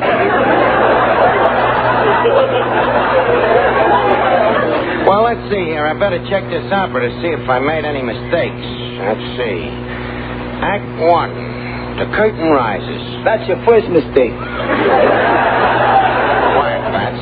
As the opera opens, the Duke has lost his entire fortune. As he comes home from his mother's funeral, he learns that his son has been run over by a beer truck. So, racked with fever and malaria, he walks into his house, and he finds his wife in the arms of his best friend. So, turning to the audience, he stabs himself with his dagger as he sings, "Oh, what a beautiful morning."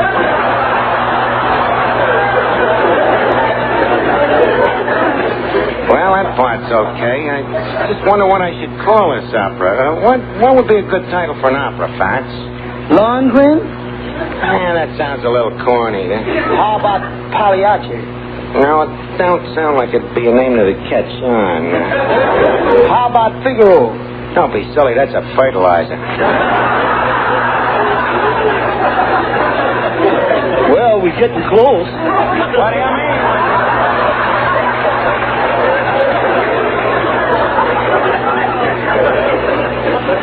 Don't mind when I want lousy criticism, I'll ask Deems Taylor for it. Who's Deems Taylor? Oh, it's Deems Taylor. He only happens to be such a big name in the music world, he has his own key to the washroom at the Met. That's one guy that knows everything there is to know about music. Yeah? Then why ain't he got his own band? Fats, he's a critic. You know, the guy ain't got no talent himself. He's just an authority. He tells other people what's wrong with them, you know. He can take any opera, say like Tannenbaum, you know. He can tell you exactly how many notes there is on page 16. Suppose nobody asked him.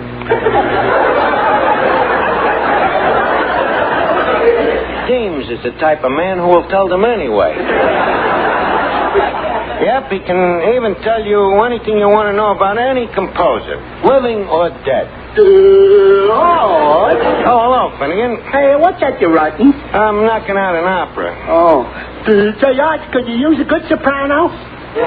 Who's the soprano? Me. Finnegan, in order to be a soprano, you got to be a dame. Oh, then it wouldn't be worth it. You were saying. What's the matter, Sing? I've been studying. You want to hear me sing up the scale?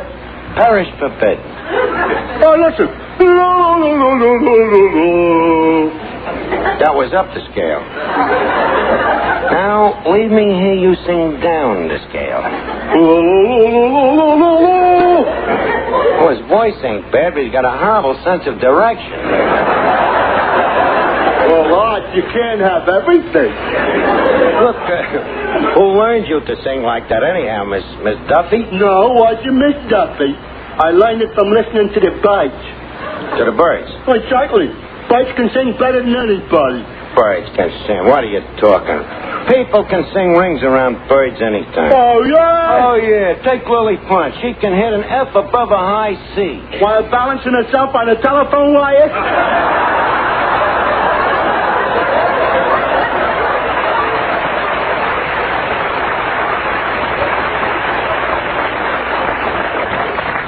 Well... Or scratching herself behind the ear with her left leg? Okay, Finnegan, you made your point. Nothing the hard way. Now, leave me get back to my opera. Now, let me see. Hello, Archie. Oh, hello, Miss Duffy. Don't bother me here for a minute. I'm busy now. As the curtain goes up, revealing the second cadenza, our hero enters. You know, Archie, everything you write always has the stamp of your personality on it. Yeah? Your work is always so... what's the word? Individual? No. Unique? No. Imaginative? No. I'm afraid your vocabulary is lousy. That's the word, lousy. Now, if you ask me... I ain't asking you. What do women know about composing music anyhow? Oh, yeah? Oh, yeah. Oh, yeah? Oh, yeah. Could I take part in this conversation? All right, Finnegan. What do you want to say? Oh, yeah? Miss Duffy, I defy you if you can name me one great woman composer who was a member of the female sex. I Joan Sebastian Bach. Well, her, yeah, but...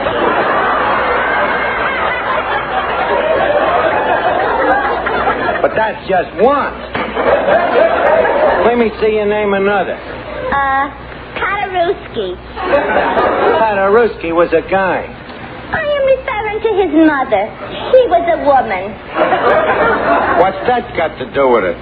Who do you think beat him so he'd learn to play the piano? Oh, why do I waste big time? Archie, you seem to forget that I have a musical background. Only when you're standing in front of a jukebox. Where did you get a musical background? From my grandfather. Your grandfather? Yeah, he was a musician. A musician? He was an organ grinder on a hurdy-gurdy. Some musician. Just a minute. In Daniel Webster's dictionary, a musician is defined as one who produces music, right? So? What do you think came out of that hurdy-gurdy? Chopped liver? Okay, so your grandfather was another McRananoff. He was better. I'd like to see how good McRananoff could play with a cop chasing him down the street. Or sitting on a telephone wire scratching his hair with his left leg. So this is what you call a musical background, huh? How about Papa? What about him? He's always singing. Your old man always sings? Certainly. Every time he's in the bathtub. And he'd be much better off if he sang oftener. Oh, yeah? Have you ever heard him sing Sweet Adeline? Only once, a duet with a lamppost. The lamppost sounded better. Let's see. As the curtain goes up, the Duke has stabbed everybody on the stage. So, not wishing to go out into the audience, he now stabs himself. As he gasps for breath, he pulls up his sleeve, and there, to his surprise, he finds a birthmark. It is a Salisbury strawberry. Be good cat, he yells. I am my own half-brother. Oh, Mr. Archie. Yeah, Fats? You want to taste this soup to see if it's all right? Okay. Tastes all right. I don't know what it is, but I'll tell you one thing, Archie. What? You are sipping it in E-flat. Deems Taylor.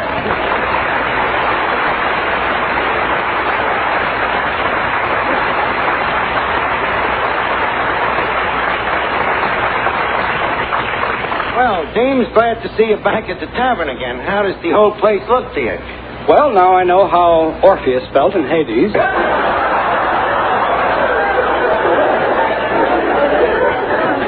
This I ain't acquainted with. Have you any other observations? Well, I must compliment you on one thing, Archie. What's that? The way you've arranged the customers in such neat piles. I suppose you're used to the Metropolitan where they sleep sitting up.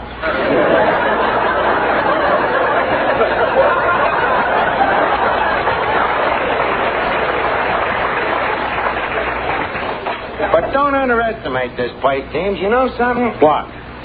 Irving Berlin himself sat at this very table, and he himself wrote that music right there on that tablecloth. Oh, that's what it is on that tablecloth. Let me see.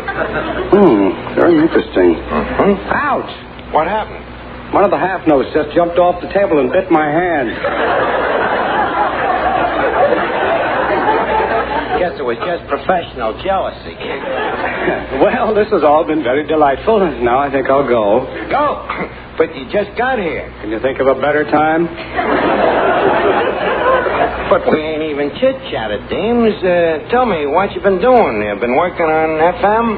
FM? Yeah, television. You should be great on it, huh?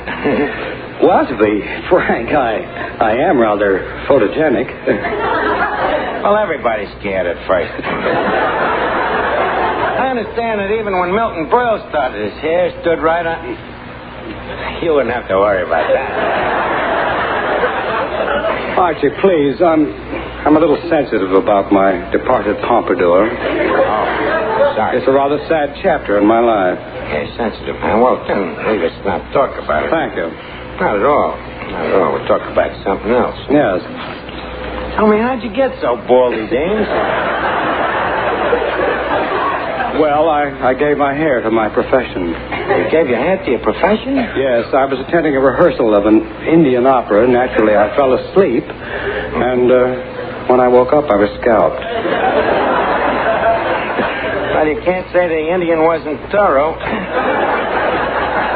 But being a thoughtless mine host, how about a bite to eat, Deems? Fats, take Mr. Taylor's order, huh? What have you, Fats? Well, would you like the 30-cent dinner or the 50-cent dinner? What's the difference? With the 50-cent dinner, you get a fly swatter.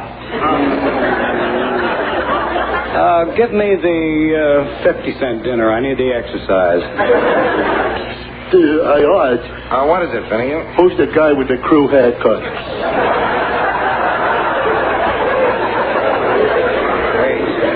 The crew bailed out. Finnegan, come here. This happens to be Deems Taylor, and he's very sensitive about his lack of no hair, see? So remember, don't mention hair when you're talking to him. Oh, not a word. I leave it to me. Well, Deems Taylor, as I live and breathe. Oh, you do, don't you?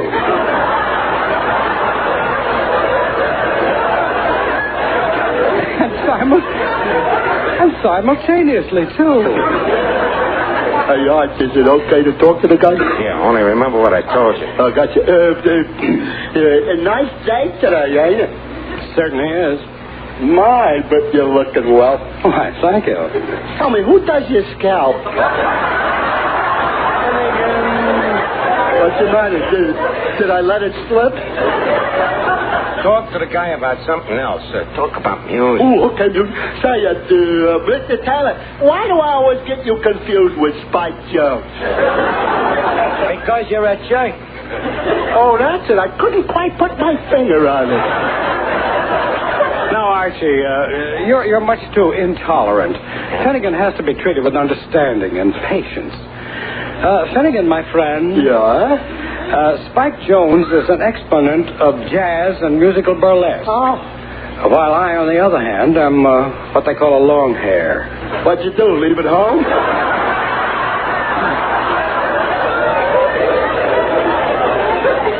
Archie, what was that word you used a moment ago? Jerk. Thank you. Finnegan, you're a jerk. Beat it. Boy, James. I say, Archie, this is a surprise. I knew you had a piano here, but I didn't know it was a baby grand. I beg your pardon. James, this is Miss Duffy. Oh. The piano's the one over there with the shapely legs. So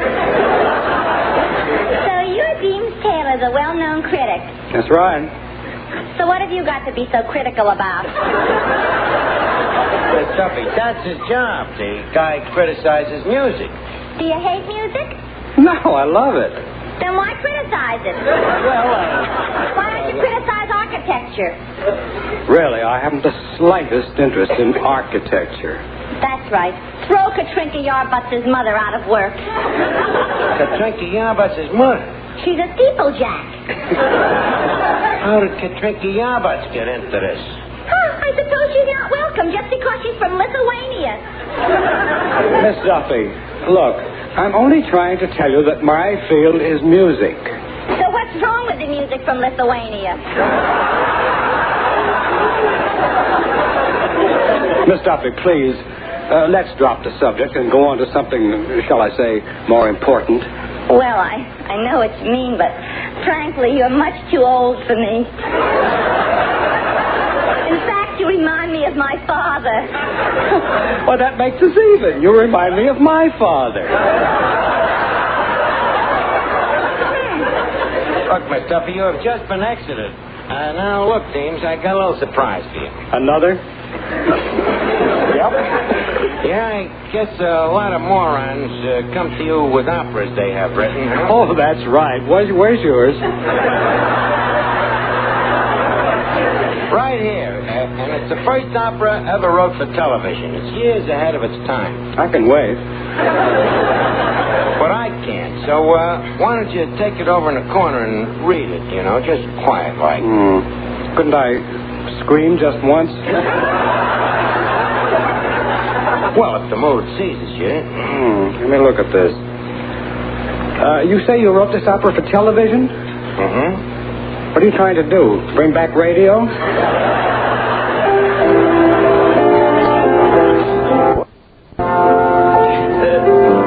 Say, Archie. Yeah, Deems. It says here on the opera, written by Archini. Is that you?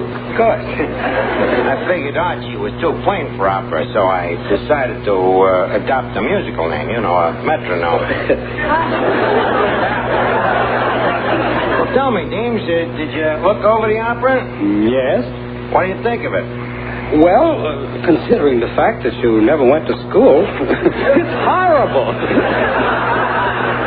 Now, look, Deems, you're just looking at the raw music. It'll sound better when you hear yourself singing it. I would rather drop dead. Not until the second act. Well, what do you say? Will you sing it, yes or no? No. No, huh? Deems, I got 23 more bald-headed jokes. You have? Yeah. Toreador. Boy, Deems, glad to have you in the cast. Now, here, Finnegan, Miss Duffy, here's your parts. Fats, you're the orchestra. Overture, please. Thank you. Ladies and gents, I am honored to present a new opera wrote by my esteemed self. This opera tells the story of an ancient and royal Italian family named the Pastos and their enemies, the Antipastos.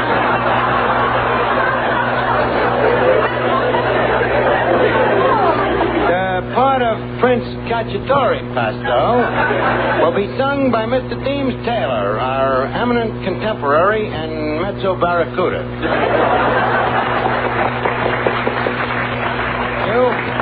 Now, the part of his sweetheart, Princess Vermicelli Antipasto, will be sung by the well-known lyric falsetto and popular cashier and girl after men about town, Miss Duffy. Thank you. And now the house lights dim and the curtain rises on the first libretto. Oh, Cacciatore, how can I live without you? Oh, Vermicelli, I'm so mad about you. Oh, Moon. Oh, Joan. Egad. Boy, is this bad. Please, Mr. Taylor. Tonight, you are not a critic. You are merely a broken-down opera singer. Oh, I'm sorry. Granted. Oh, what a tragedy. Yes, you are telling me. Here, shall we laugh or cry? You laugh, and I will cry. Ha, ha, ha, ho, ho. Ho, ho, ho, ho, ho. Ho, ho, ho. Some tragedy.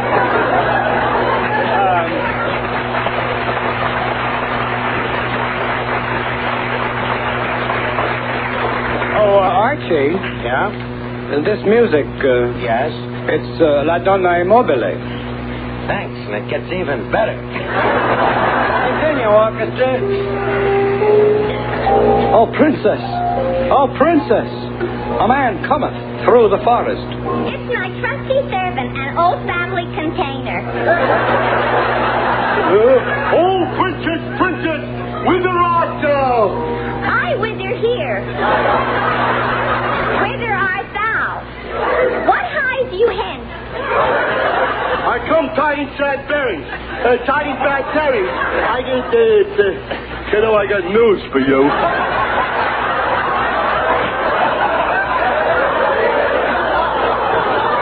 Princess, your old man, the Baron Gorgonzola Antipasto, approaches forthwith. He has found out that you are in love with this son of a mortal enemy. Oh, quickly, Cacciatore, we must flee. Flee, flee, flee, flee. Stop tragedy. It is too late to flee, my love. Here's your father now. Well, where is our old man? Finnegan, you're the father, too. Oh, yeah. Oh, hello, my daughter. What are you doing with this son of the man I hate? Prince Cacciatore, whither is your father? I wither right here, Antipasto. Wouldst make order of it? Now, please, no scenes, Pop. Pasto, I hate you. And I hate you. Oh, I hate you. And I hate you. I hate you more than you hate me. Oh, no, you don't. Oh, yes, I do. We hate each other with a love true.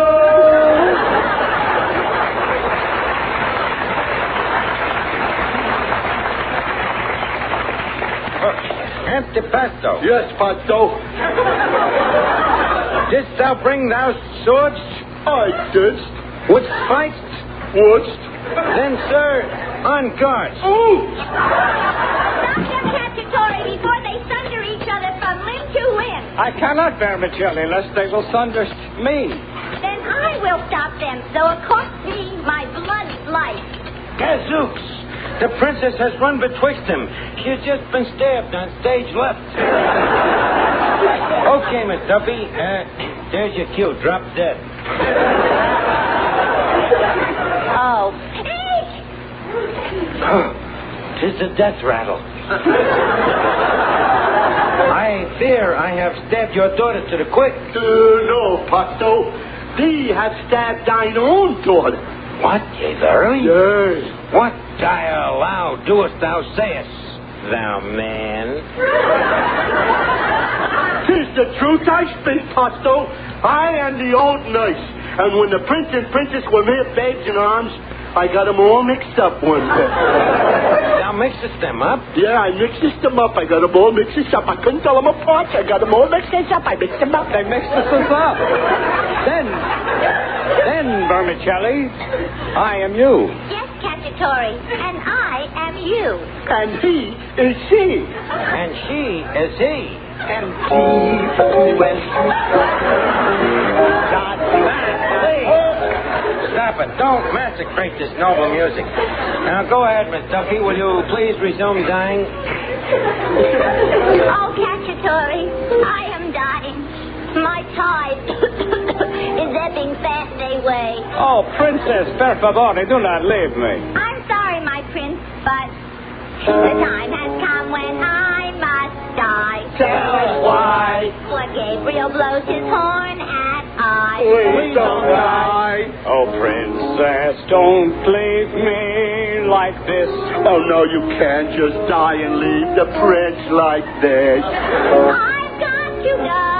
Oh, no.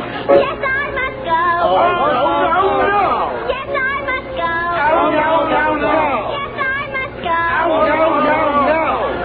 Then she is not the only one. There goes Deems. He's had all he can stand, it seems. Come back, Deems. No, Archie, I must leave methinks. But first I'd like to say that this here opera...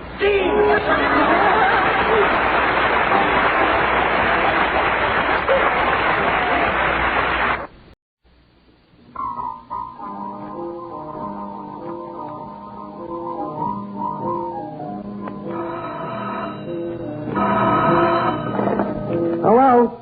Duffy's Tavern, where the elite meet to eat. Special today, pig pickle feet. Archie speaking. Duffy ain't here. Oh, hello, Duffy. Yeah. Oh, yeah, must be 3 or 4 customers here already. You hear that, Duffy? You're in business again. Listen, Duffy, you picked out a very bad time to call up. Yeah, we're just going to go on the air for a broadcast. Now, wait a minute, Duffy. Don't get all excited. It ain't costing a cent. No, the network's doing it for prestige. Well, now, Duffy, I can't brandy words with you now. We're just going on the air, I'm telling you. Goodbye, Duffy. I'll see you later.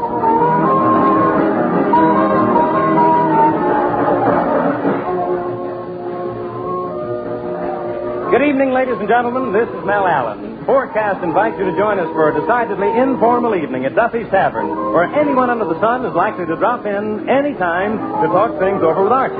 Almost anyone may drop in tonight. Now, people we're sure will be around, however, are Gertrude Neeson, Colonel Stoopnagle, Larry Adler, and John Kirby's orchestra. And now I turn you over to that past master of ceremonies, Archie.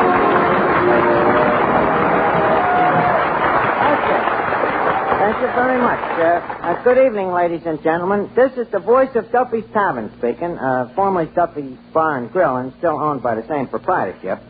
And we take great pride in presenting them great musicians, John Kirby and his high schoolians. They offer their own version of Royal Garden Blues.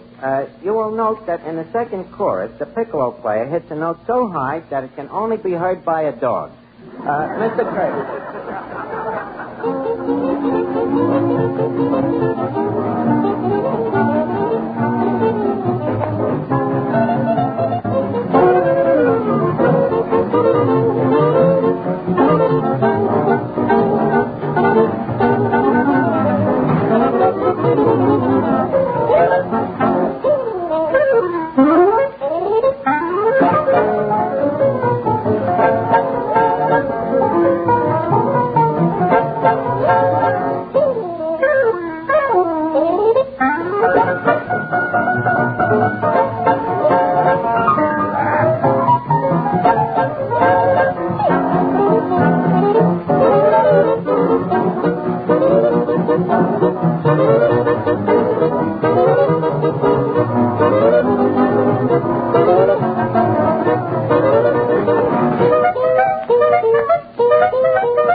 Duffy's Tavern, where the elite meet to eat the special today, pig's pickle feet. Oh, hello, boss. Hey, how'd you like Kirby's band? They what? Duffy, they do not. Well, I see what you mean. Mm-hmm. Yeah. What is it, Archie? It's Duffy, Mr. Kirby. He says he thinks the band is great. All right, Duffy, I know. I can't tell a guy that, though. You don't understand artists, Duffy. You know, they're much more insensible than you and me. You gotta tolerate them. But Duffy, you haven't liked nothing since Chauncey Olcott cracked up on Mother McCrae. You're living in a graveyard full of Irish tenants. Wait a minute, Duffy. Gertrude Neeson, the new floor show just walked in. What? All right, I'll tell her. I'll speak to you later. Good evening, Miss Neeson. Hi, Archie. Say, Miss Neeson, I hate to, I hate to bury sleeping dogs, but Duffy has been complaining about you. Oh, what's old Novocaine brain talking about now? Well, he claims you insulted his best customer, Mr. Feldever K. Beldorf. Was you out to dinner with Beldorf last night? Yes, and I'll never go out with that crumb again. Huh? You know what happened? He asked me to go out to dinner last night, so I go with him. Well, you know how I never like a strange man to pay for my meals. Yeah, I know. So I said to him, Mr. Beldorf, I insist that this dinner should be Dutch. But he said he absolutely wouldn't hear of it. Well, that's nice. He said I had to pay for him, too. That's Beldorf, so what did you do? Oh, I did what any lady would do. I broke a plate over his head. What else could you do? Well, frankly, as man to man, do you think that breaking a plate of soup over a guy's head should be construed as an insult? No, but Beldorf's a little hypersensitive. Don't like those things. I'll explain it to Duffy, though. By the way, Duffy ain't never heard them golden tones of yours, Miss Neeson. You know, I've told him about you being a great star of the movies and the radio, and when I mentioned that you have been on the stage, he says he had one request. Look, Archie, even to please Duffy, I will not recite Casey at the bat. Well, all right, then. But would you mind rendering the customers with a song? All right, I'll do something especially for Mr. Duffy. Does he rumba? An amusing question, Miss Neeson. Proceed ahead.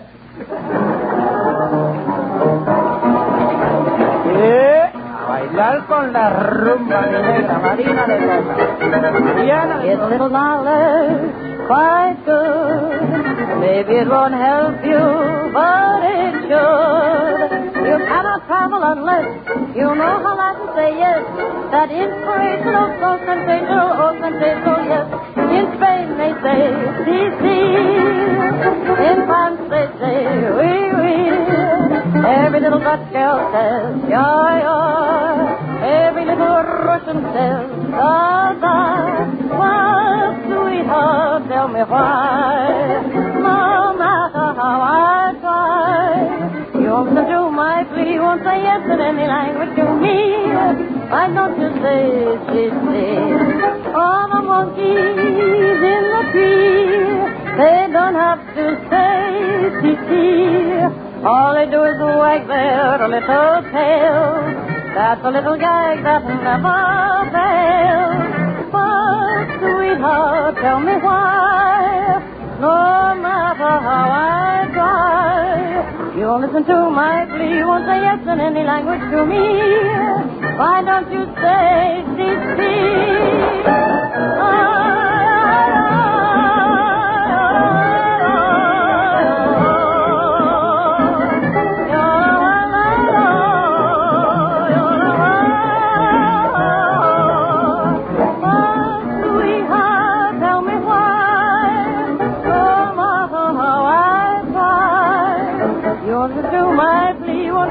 any language to me. Why don't you say, or maybe you say, why don't you say,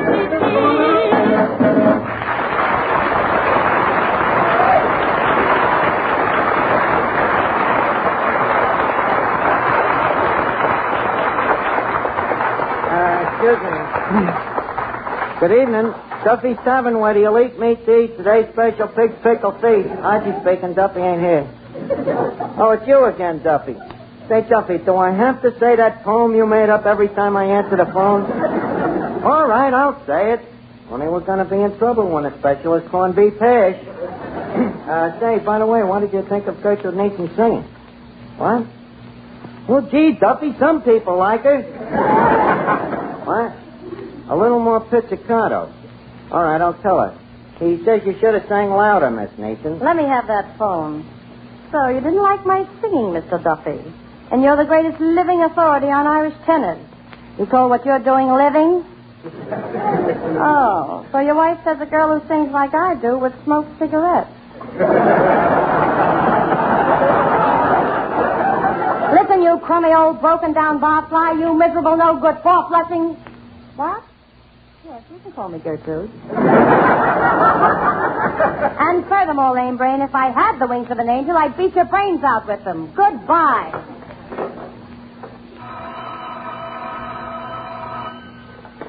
Hello, Duffy. What's new? Duffy, you and your Irish tenors.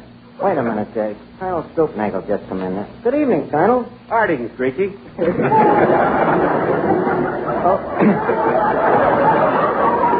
Well, how are you tonight, Colonel? Oh, I'm in pretty good shape for the shape I'm in. That is, considering my shape. Well, that's pretty good. Have a cigar, Colonel? Yes, I have. Thanks. I'll be right with you, Colonel. Have a seat. Hello, Duffy. The Colonel's got a look in his eye like a $3 porterhouse. If I play my cards right, maybe I can sell him a slice off of that Kansas City steer you've been saving for inflation. Well, listen, Duffy, that steer ain't getting no younger. Okay, see you later. Well, Colonel, you sure are a sight to give a person sore eyes. Here, let me take your hat and shotgun. Been to a wedding? Huh? Been to a wedding? No, Archie, I've been hunting ducks. Hey, Nimrod, would you mind not pointing that shotgun at my head? I just had my hair done. Pardon me, madam, but you don't have to be afraid of this fowling piece, unless you happen to be a duck. Well, she don't happen to be no duck, Colonel. She happens to be a canary. Colonel Stoopnagle, this is Chanteuse, Miss Gertrude Nathan. How do you do? I'm sure. Well, I haven't seen you in a long time. You're putting on quite a front stoop, Nagel.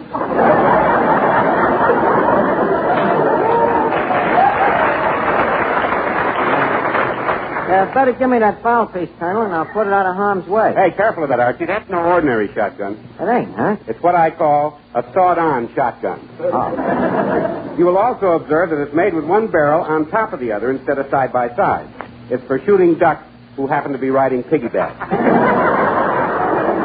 That's certainly a very clever blundering bust, Colonel. Blundering bust. Oh, yes. And here's another startling feature about it. One barrel is loaded with bullets, and the other barrel is loaded with nothing. Loaded with nothing? Why is that? Well, the loaded one's for shooting ducks, and the unloaded one is for not shooting innocent bystanders. Oh. Say, Archie, how about that steak for the Colonel? Oh, yeah, thanks for reminding me. Say, Colonel, we got a steak here we've been saving especially for you. Archie, now you're talking. After that duck hunt, I could eat a horse. Colonel, you have plate and order. Nick, that saddle steak for Colonel Stoopnagle. Want me to ride it in, boss? No, just slap it on the rump and hold the kitchen door open. It'll walk. Oh, good evening, Officer Clancy. What'll it be? The usual absence frappe? Never mind that. Who belongs to the blue sedan parked outside, next to the fire hydrant? Well, what's wrong with that? It's my own fire hydrant. Now, listen, you. Now, you listen, Clancy. You're supposed to be a friend of Duffy. Why do you always come in here annoying the customers? You listen here, Archie, and don't be giving me no back talk. You keep your customers obeying the law, or I'll close you up. Well, you can't close us up. We ain't got a license.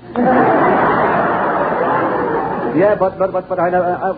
Well, don't let it happen again. Okay, Clancy. Holy smoke, Colonel. If he ever finds out we really got a license, we're going to be in trouble. Well, don't worry, Archie. I've got a pull with the mayor. I can arrange to have your license revoked. Oh, thanks. Thanks very much, Miss Nathan. Oh, nothing at all. Say, Archie. Yes, Colonel. Could I interest you in this thing here that I've just invented?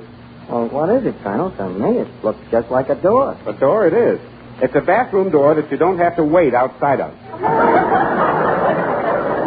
You don't have to wait outside of it. Well, why is that, Colonel? Because it opens into a closet. Gosh, Colonel, you sure have got a furtive mind. I'll bet you'd have a million suggestions how to improve this place. Well, I have one idea you might use, Archie. I've just invented a brand new drink. It's made by brewing malt and yeast and hops together, and the result is a tangy, golden liquid with a frothy head on it. But, Colonel, we got that here. That's beer. That's odd. That's what I call mine. Now, wait a minute, Colonel. Beer was invented more than 2,000 years ago. Really? It seems like only yesterday. Say, Colonel, have you ever tried your hand at inventing an Irish tenor? Why? Well, Duffy says either I either get an Irish tenor or I'm fired. My boy, never despair. I, Colonel Lemuel Q. Stoopnagle, am an Irish tenor. A reaper. We're saved. Oh, but wait a minute. Duffy only likes Irish tenors. Ah, sure, me own mother was a queen of the queens of County Down. Ah, she was indeed. Indeed, she was. Ah. Oh, well, I remember me mother and I. Colonel. Over in the cold. Hey, Colonel. Outdoor walker. Hey, Colonel. Colonel, can you sing with a kind of a catch in your voice, maybe?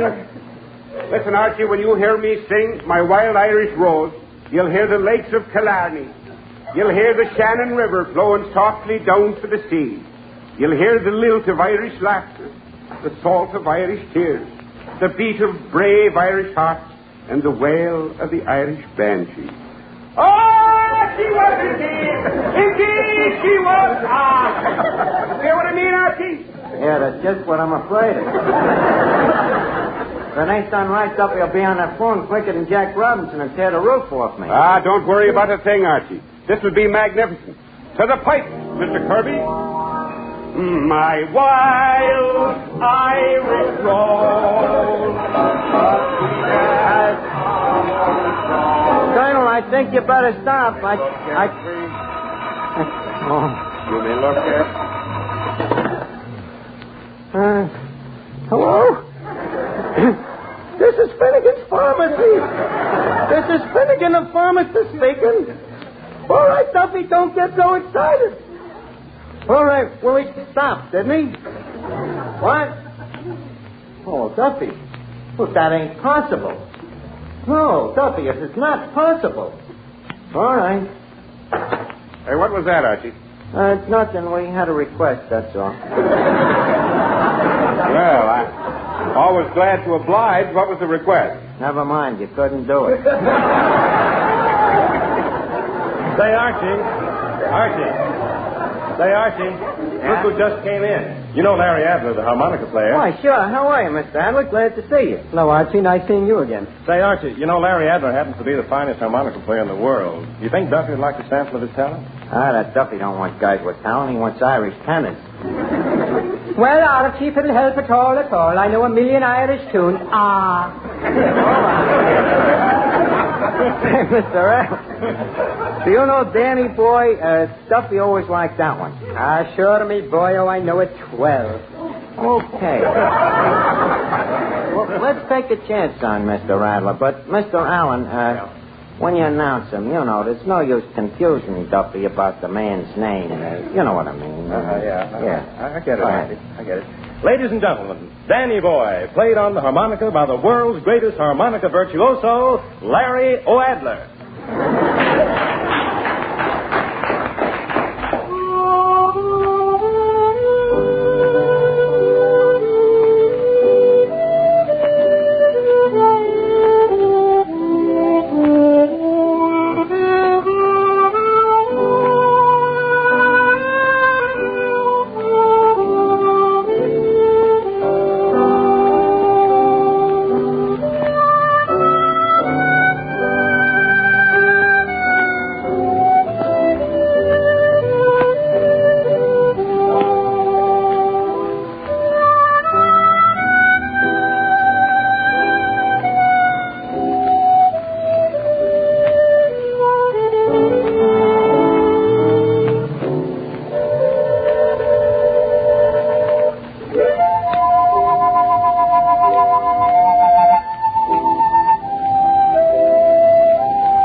wonder if that could be Duffy. Hello? You liked him? You really did, huh, Duffy? Oh, well, that's swell. Sure you can hear him on record. Yeah, you're right, Duffy. Nothing like an Irish harmonica player. What? Buy a drink for the house. Are you sure this is Duffy? Well, all right, Duffy, that's fine. Okay. Folks, Duffy's buying a drink for everybody. Did you hear that, Nick? I heard it, but I don't believe it. Well, it's true. And by the way, Nick, Duffy says close up the free lunch until the thing blows over. Yeah, boss. That's more like Duffy. Here you are, folks. Drink hearty. It's on Duffy. Well, you can quote me as being astounded. Ah. Hey, don't often get Duffy in such a monogamous mood. Well, here goes. Needle beer. Seems like old times. Which reminds me, Archie, whatever became of your old friend Two-Top Gruskin? Two-Top Gruskin? What is it? It isn't an it. It's a guy. He's a two-headed baseball pitcher. He can watch first base and third base at the same time. You say he had 2 heads? Certainly had 2 heads, Miss Neeson. What's so strange about Two-Top having 2 heads? Oh, there's nothing strange about it. But Two-Top Gruskin. Well, his real name is Athos and Porthos Gruskin. But they nicknamed him Two-Top, I suppose on account of him having 2 heads. Very original. Yeah, what did become of Two-Top? Oh, he got married. Happily? Well, as he always shakes his head when you ask him, is he happily married? Yes and no. Well, why is that, Archie? Well, it all started the night that Two-Top's wife, whose maiden name was Inez Harrigan before she was married, the night that she met Two-Top at the Dollar Beer Racket and Masquerade Ball down here at Duffy's Bar and Grill. You know, the old place. Oh, yeah. Duffy announces that first prize for the best masquerade costume is going to be a free drink on the house, which, as you know, is a very rare offer from Duffy, outside of on St. Patrick's Day. Whatsoever, let's not digress. Anyway, the masquerade gets rolling, and there's terrific competition for the free drink when all of a sudden in comes the big piece of resistance himself. He comes in. Two-Top Gruskin himself. He comes as a pair of bookends. As a pair of bookends? Yeah, with a book between his 2 heads. A book his mother gave him. Little book his mother gave him called My Son, My Son. I get it, boss. I get it. She knew him like a book, eh, boss? That's good, Nick. But let's not have no more of that. Well, anyway, when midnight comes, the judges give the first prize to the bookends. And when he takes off his mask, everybody is amazed to see that the winner is Two-Top. That's how he met Inez. When he takes his mask off, she gives him a quick glance, and then she turns around again and gives him another glance to confirm the first glance. And right away, it was love at first sight. And she says to me later, I don't know, Archie, there was just something different about him. Says, I guess it's that he was so tall, blonde, and brunette. Well, Two-Top falls for Inez, too, and it ain't 10 minutes before he's playing I Love You Truly on a harmonica and kissing her at the same time. So, finally, he proposes marriages to her. Bigamy, huh? Yeah. So Inez says, okay, Two-Top, after all, twice a loaf is better than none. Hello, Duffy. You changed your mind. You've been thinking it over and you don't like her, Adler. But, Duffy, no, you can't take back free drinks after people have drank the drink. No, it's neither practical nor ethnical. But listen, Duffy, will you forget Chauncey old card? I'm in the middle of a story. Yeah, I'll call you back later. That's Duffy, no restraint. Well, anyway, as I was saying, Two-Top is so happy about Inez marrying him that he quick goes over to the bar to celebrate. So Duffy puts first prize, a drink on the house, down in front of him. But Harold, the bartender, says, don't you think it's pretty cheap, Duffy, giving a 2-headed guy just 1 drink? So Duffy says, okay, I'll be a sport. I'll give the other head the chaser. Sounds a bit parsimonious, Archie. Oh, yes, well, fella. Well, Two-Top takes the drink, see? But it seems he takes it with the head that he inherited from his father's side of the family. And the first thing you know, he can't stop drinking. Well, the head that's drinking the chasers tries to control him, but it's no use. So finally, the sober head winks at Duffy and says, better slip my Mickey, Duffy. Well, then the trouble really starts. Duffy, who's a little nearsighted, makes a mistake, and he puts the Mickey into the chaser. Well, in no time, both the Two-Top's heads is out like light. Well, with this, Inez gets mad and she hollers, you're drunk. So as one man, Two-Top comes 2, or rather he comes 4, and he says, who's drunk? So she says, you are. You on the left. Says, come on, Porthos, I'll marry you, but I never want to see that other face again. And that's why, Colonel, to this day, if you ask Two-Top, is he a happy married man, he always nods one head yes and shakes the other head no. Archie, that's a wonderful story. You're a natural-born raconteur. Thanks, I think. But I'll be a natural-born corpse if I don't get an Irish tenor for Duffy. Say, Archie. Oh, are you here again, Clancy? Yes, it was the last time I tell you to get that car away from the fire hydrant. Oh, Clancy, don't... Clancy, do you by any chance know any Irish tenors? Sure, and I'm an Irish tenor myself. Clancy Olcott. What's that, Miss Neeson? Clancy Olcott. If you can make an O'Adler out of an Adler, why can't Clancy be Clancy Olcott? But Olcott's dead. Does Duffy know that? Well, probably not. He still insists that John L. Sullivan is the heavyweight champion of the world. You see what I mean, Archie? Eureka, Miss Neeson. I think you've given me the mucus of an idea. Clancy, do you know when Irish eyes are smiling? Certainly. Well, what are we waiting for? Give me that microphone. Ladies and gentlemen, Duffy's Tavern takes great pride and pleasure in presenting, at the exclusive request of Mr. Duffy himself, that celebrated Irish tenor, the Olcott. When Irish eyes are smiling, sure it's like a morning spring. In the leers of Irish laughter, you can hear the angels sing. When Irish hearts are happy, all this world seems bright and gay. And when Irish eyes are smiling, sure they steal your heart away.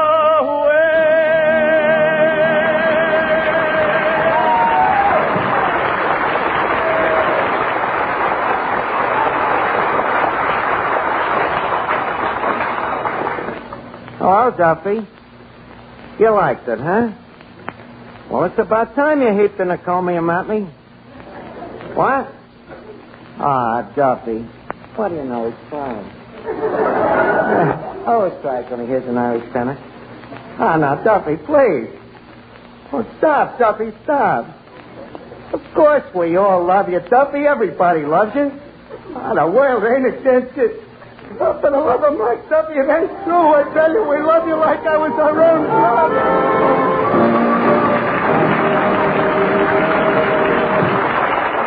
And that will give you a rough idea of what Duffy's Tavern will be like when and if it reaches the air regularly. Tonight's program, like each forecast show, is intended as a sample broadcast, an illustration of what you may expect of Duffy's Tavern if it eventually becomes a weekly radio feature. If you want to hear more from Archie, from Gertrude Neeson, from John Kirby's orchestra, and from the never audible but always active Duffy himself, write to CBS and tell us so. Your applause will help to make Duffy's Tavern a weekly broadcast feature. Next week, Forecast will present a full-hour show from Hollywood, a large-scale musical variety program called The Stars and States. The cast, headed by John Bowles, will include Virginia Vale, Nan Gray, Arthur Q. Bryan, and Governor Leo Daniel of Texas. This is the Columbia Broadcasting System.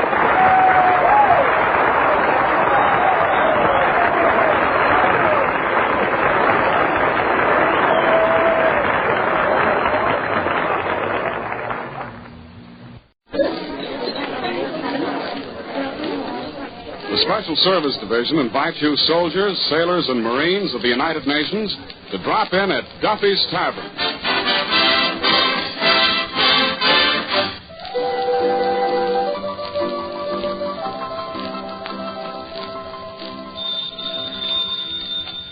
Hello, Duffy's. Where do you leave me? Deed, Archie, the manager speaking. Duffy ain't here. Hello, Duffy. Hey, Duffy, you know what we got coming here tonight? Susan Hayward and Frank Buck. Huh? Well, Hayward knocks him dead and Buck brings him back alive. Huh? What does Susan Hayward look like? Well, Duffy, remember the first letter Mrs. Duffy wrote you? Yeah, before she hooked you. Remember it was a letter describing herself to you? Well, Susan actually looks like that. Frank Buck, well, he looks more like Mrs. Duffy. Hey, Duffy, if I got married, say to this Hayward dame, would you give me a raise? A raise? A raise! Would you lower my salary? Now you can hear me, huh? Look. I make $15 a week. Say with overtime, tips, and bonuses, it comes to $15 a quarter. How can I support a wife and family on that dough? Huh? Send one of the kids out to work. What kids? I ain't even held a hand yet. Oh, why argue with you? Listen to this, Miss Duffy. A Poem to Nature by Anonymous, Archie. Oh, Mother Nature, how could anybody hate you? What are you talking about? Nature, Miss Duffy. You know, you ain't lived till you've slept out in the open with the earth for a pillow and a blue sky for a blanket. Archie, have you been locked out of your room again? Certainly not. I just happen to be a guy with red hemoglobins in his blood. A guy that likes to get away from civilization once in a while. Why? Because it brings out the real me. That's why. Besides, I read in this movie magazine that Susan Hayward goes for the back to nature type of guy, you know? Well, and Susan Hayward's in for a big thrill tonight. Oh, thanks. When Frank Buck gets here. Now there, Archie, is a real outdoor man. Oh, yeah? I bet you I've been out of as many doors as he has. Miss Duffy, you just watch that Hayward melt. One look at me and she'll sweep me right off her feet. Oh, them movie stars. Archie, if you men only knew how much mascara them movie stars use. How much rouge, lipstick, eyeshadow, face powder, eyebrow pencil, vanishing cream, cold cream, night cream, day cream, chin cream, neck cream, perfume, and toilet water.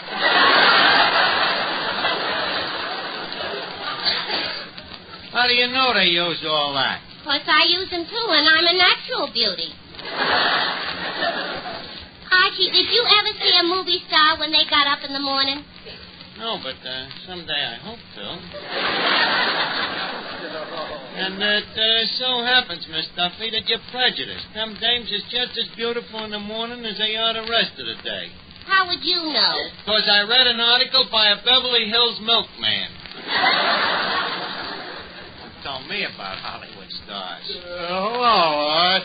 Oh, hello, Finnegan. Hey, Art, did Frank Buck get here yet? No, but when he does, I think you better stay undercover. He might throw a net over you. So I'm anxious to meet him, Art. You know, I'm starting a little zoo of my own in my backyard. So far, I got a cat, a dog, and a fox. A fox, huh, Finnegan? What kind of a fox? Silver? No, a terrier.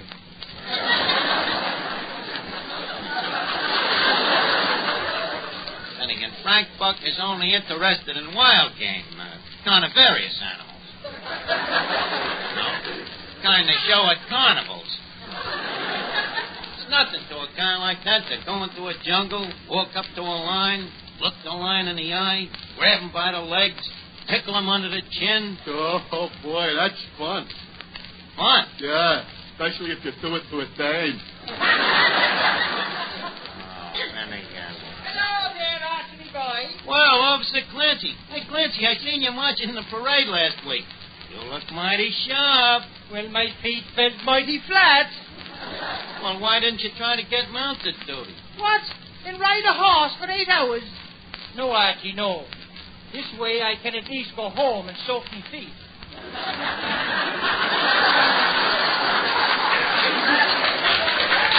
I know what you mean, Clancy. Why don't you stick around? You know, Frank Buck is coming down here tonight. Frank Buck? And who might he be? The big game hunter, the guy that brings them animals back alive. Brings them back where alive? Here. What for? To look at them. Who wants to look at them? Who wants to look at them? Everybody. Not me. Well, he brings them back anyway. Who asked him to? Nobody asked him to. Then if you ask me, he's the jerk to be doing it. Look, Clancy. That is how he makes his living. Bringing animals over here? Yeah. And what happens when he gets them over here? People look at them. Not me. You mean to say that if you saw a hippopotamus, you wouldn't look at it? And how would I know it was a hippopotamus? Because there's a sign that says hippopotamus. If I could spell a word like hippopotamus, I'd be out taking the sergeant's exam. Nancy, you are nothing but a thick-headed dope. You're thicker than I am, and that's saying a lot. Okay. Okay.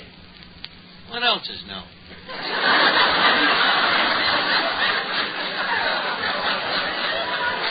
Well, not a thing. I think I'll be running along now. So long, Archie. So long, Clancy.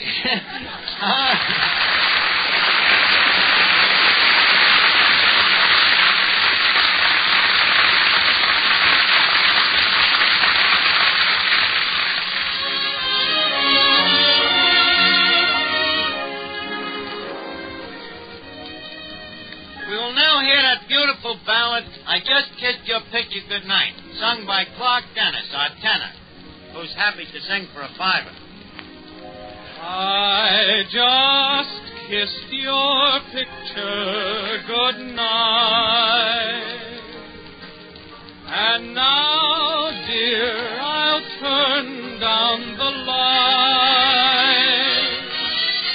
Your picture 'neath my pillow works like a charm, it seems, for you steal through my pillow into my dreams. You know we're not really apart, for we're still in each other's heart. So till the dawn, my darling, I'm sure that I'll sleep tight, for I just kissed your picture goodnight. Your picture 'neath my pillow works like a charm, it seems, for you steal through my pillow into my dreams. You know we're not really apart, for we're still in each other's heart. So till the dawn, my darling, I'm sure that I'll sleep tight, for I just kissed your picture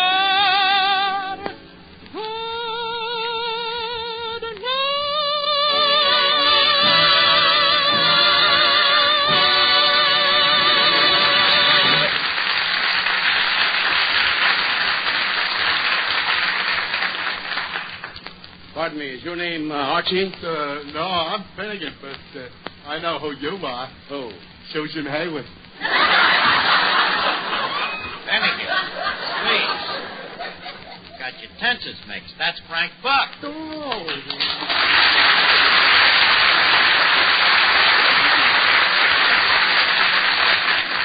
Well, Mr. Buck, welcome to the interior of Darkest Duffy's.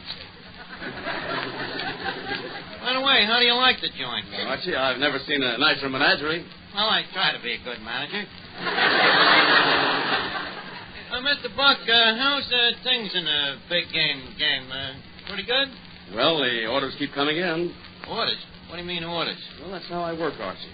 Zoos and circuses tell me what kind of animals they want, and I go out and bring them back. You mean a guy writes you a letter and says, Dear Mr. Buck, please send 12 hyenas assorted. 6 laughing and 6 crying.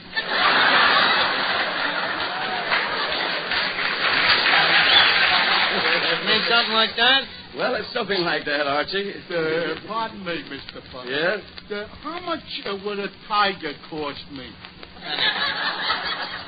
What do you want with a tiger? In our house, we got very big mice. Well, Finnegan, a tiger would cost you about $2,000. Oh, that sounds reasonable. What size tiger would I get for that? Oh, a tiger about 10 feet long. How high? About 4 feet. No good. Couldn't get in them little mouse holes. Finnegan. Oh, Mr. Buck, have you met Miss Duffy? Miss Duffy, I greet you with the words of the African Mambas tribe, Apamachum Manabuli. Likewise, I'm sure. Mr. Buck, I'd like to ask you a question. What? Did you ever capture an animal known as a Persian-dyed muskrat?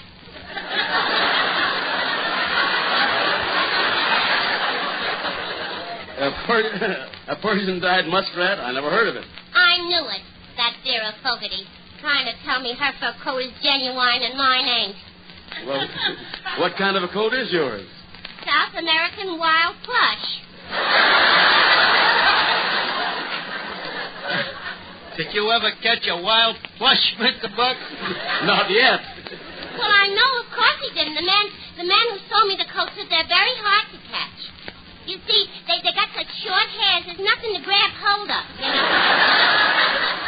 Them plushes is even harder to catch than a wild mohair. Gee, Mr. Buck, you must have a thrill in life. Oh, I don't know. Oh, don't be modest. You've locked George with death plenty of times, I bet. I bet you don't think no more of struggling with a lion or a tiger than I do with a fella.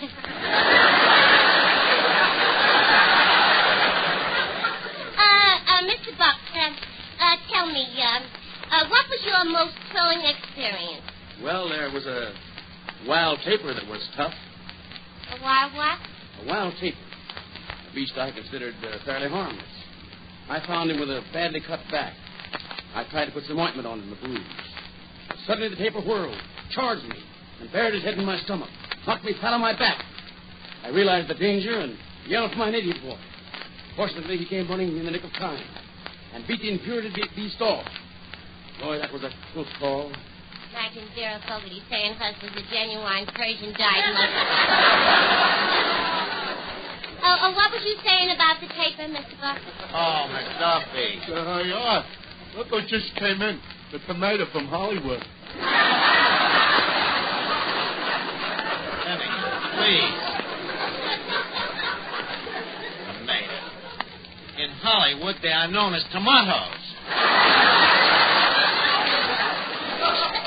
Mr. Buck, why don't you go over to the table and tell Miss Duffy the rest of that story about the paper? Oh, yeah, Mr. Buck, you're very interesting. I'll never go to the zoo again without thinking of you.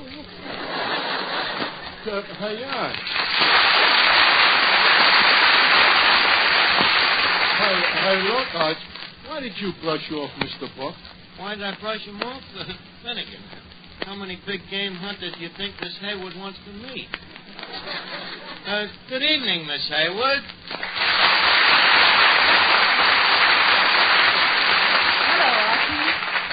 Miss Hayward, allow me to greet you in the words of the African salami tribe. Appalachian okra gumbo. Timbuktu. You're welcome. Miss Hayward, may I say that Mother Nature has indeed been kind to you? Nose, them lips, that figure, them, oh, what am I talking about?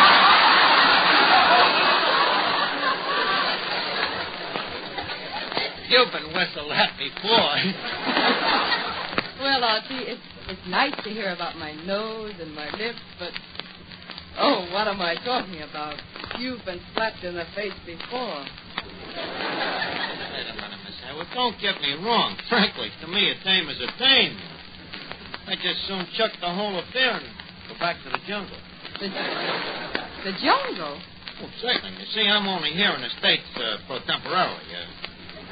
Recovering from the bite of a tsetse fly. A tsetse fly? Well, doesn't that give you sleeping sickness? Don't you think the eyes open no wider than this? However, it's all part of me life, you know. It's a big game hunter. See this mark on me arm? Mm-hmm. What's that from? Kicked by a cobra. By a cobra. By a cobra.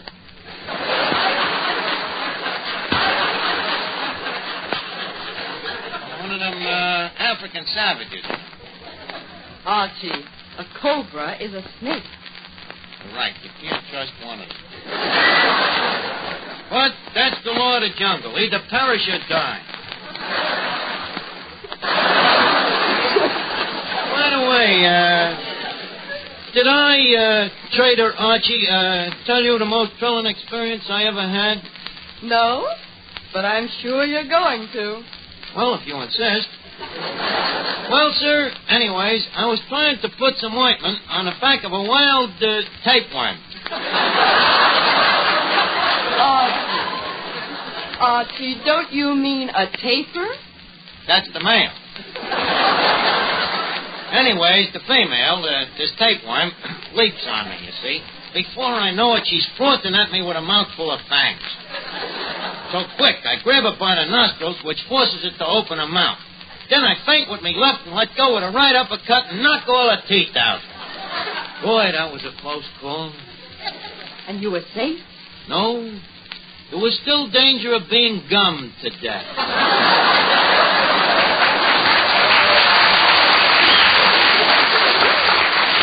Archie, that is a very old joke. This happened in 1922. Well, sir, to go on, I faces this tapeworm, and raising me free hand... What's the other hand doing? I forgot to tell you about the tiger. Anyways, there I am, being attacked by them man-eating ubangi, see? Their mouths is watering. They're just about to eat me. Eat me alive, you see. When all of a sudden, Pardon me, Archie. Mr. Buck, did you have to come in and spoil that dinner? Miss Hayward, this is Frank Buck. Oh, how do you do, Mr. Buck? Archie was just telling me about all of his experiences in the jungle. Oh, yes? Archie, why don't you go to the jungle sometime? I've been to a jungle. What jungle? Oh, a certain jungle. Which one? The Jingle Jangle jungle. And stop trying to make a sucker out of me, Mr. Buck, or Miss Hayward here is liable to realize that one of us is a phony. Right, Susan? Oh, quiet, Archie. Mr. Buck, you must lead an exciting life. What was your most thrilling experience? Well, there was that wild tapir, a beast I considered fairly harmless.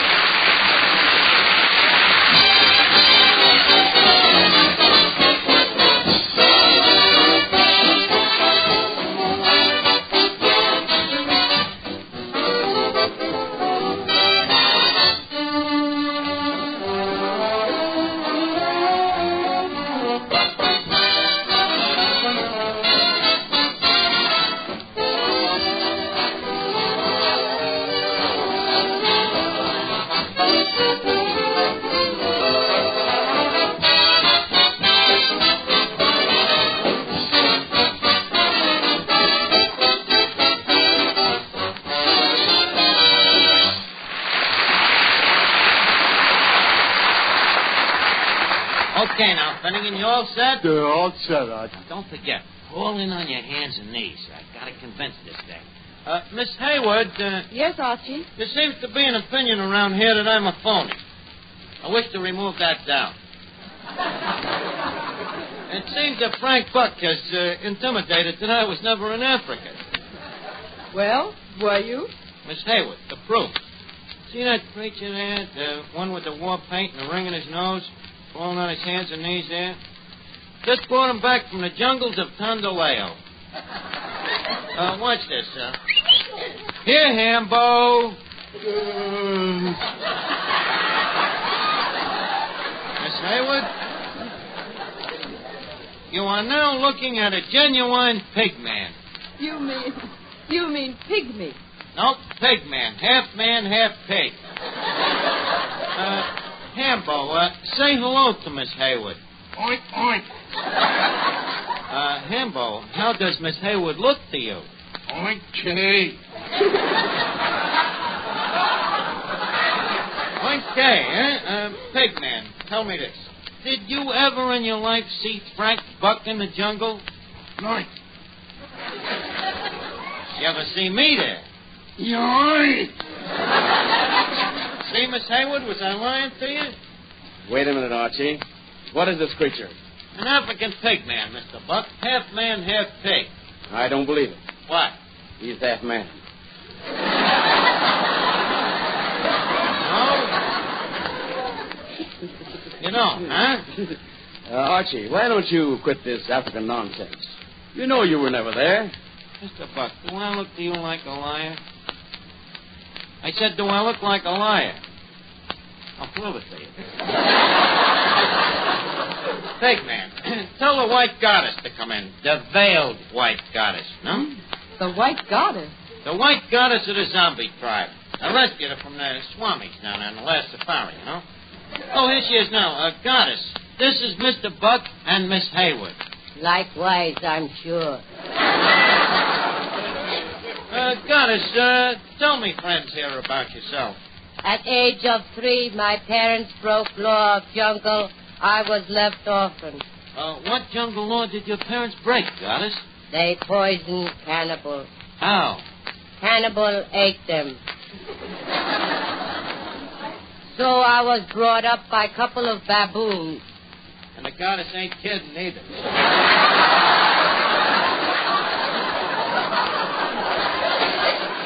Now, Archie, you shut your trap. Why, Archie, she speaks like a city girl. Well, yeah. She comes from one of the biggest cities in the jungle. Yes, I am from Chicago. There you are. Do you need any further proof? Just a second, Goddess. What is the chant of your jungle? Wait, is a chant what I think it is? It's a song. You're asking for trouble. Goddess, let him have it.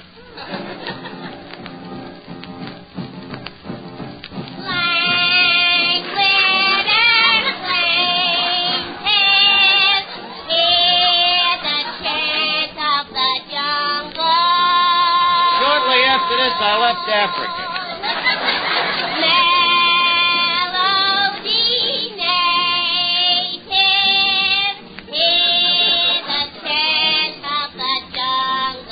No wonder that Tarzan's always screaming.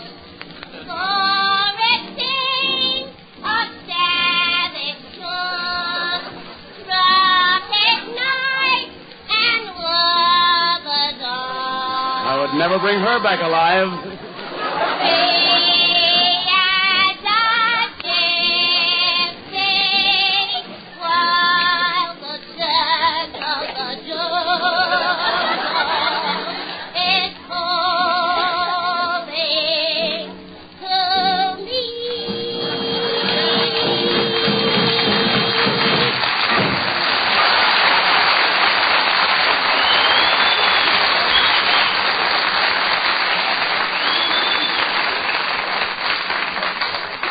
What do you say, Miss Hayward? Are you convinced? Yes, Archie.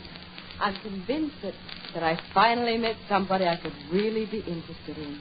Well, now, Miss Hayward, that's wonderful.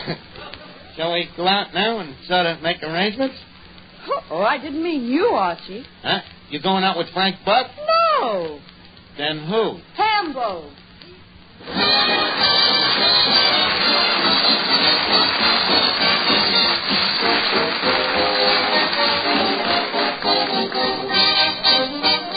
Before we leave Duffy's Tavern, leave us put a couple of nickels in Duffy's jukebox. Duffy's jukebox, where the feet meet the beat. Well, the platter's spinning, the needle's in the groove, and here's the first number coming up.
Duffy's Tavern was rebroadcast especially for you men and women in the armed forces of the United Nations by the Special Service Division of the War Department of the United States of America.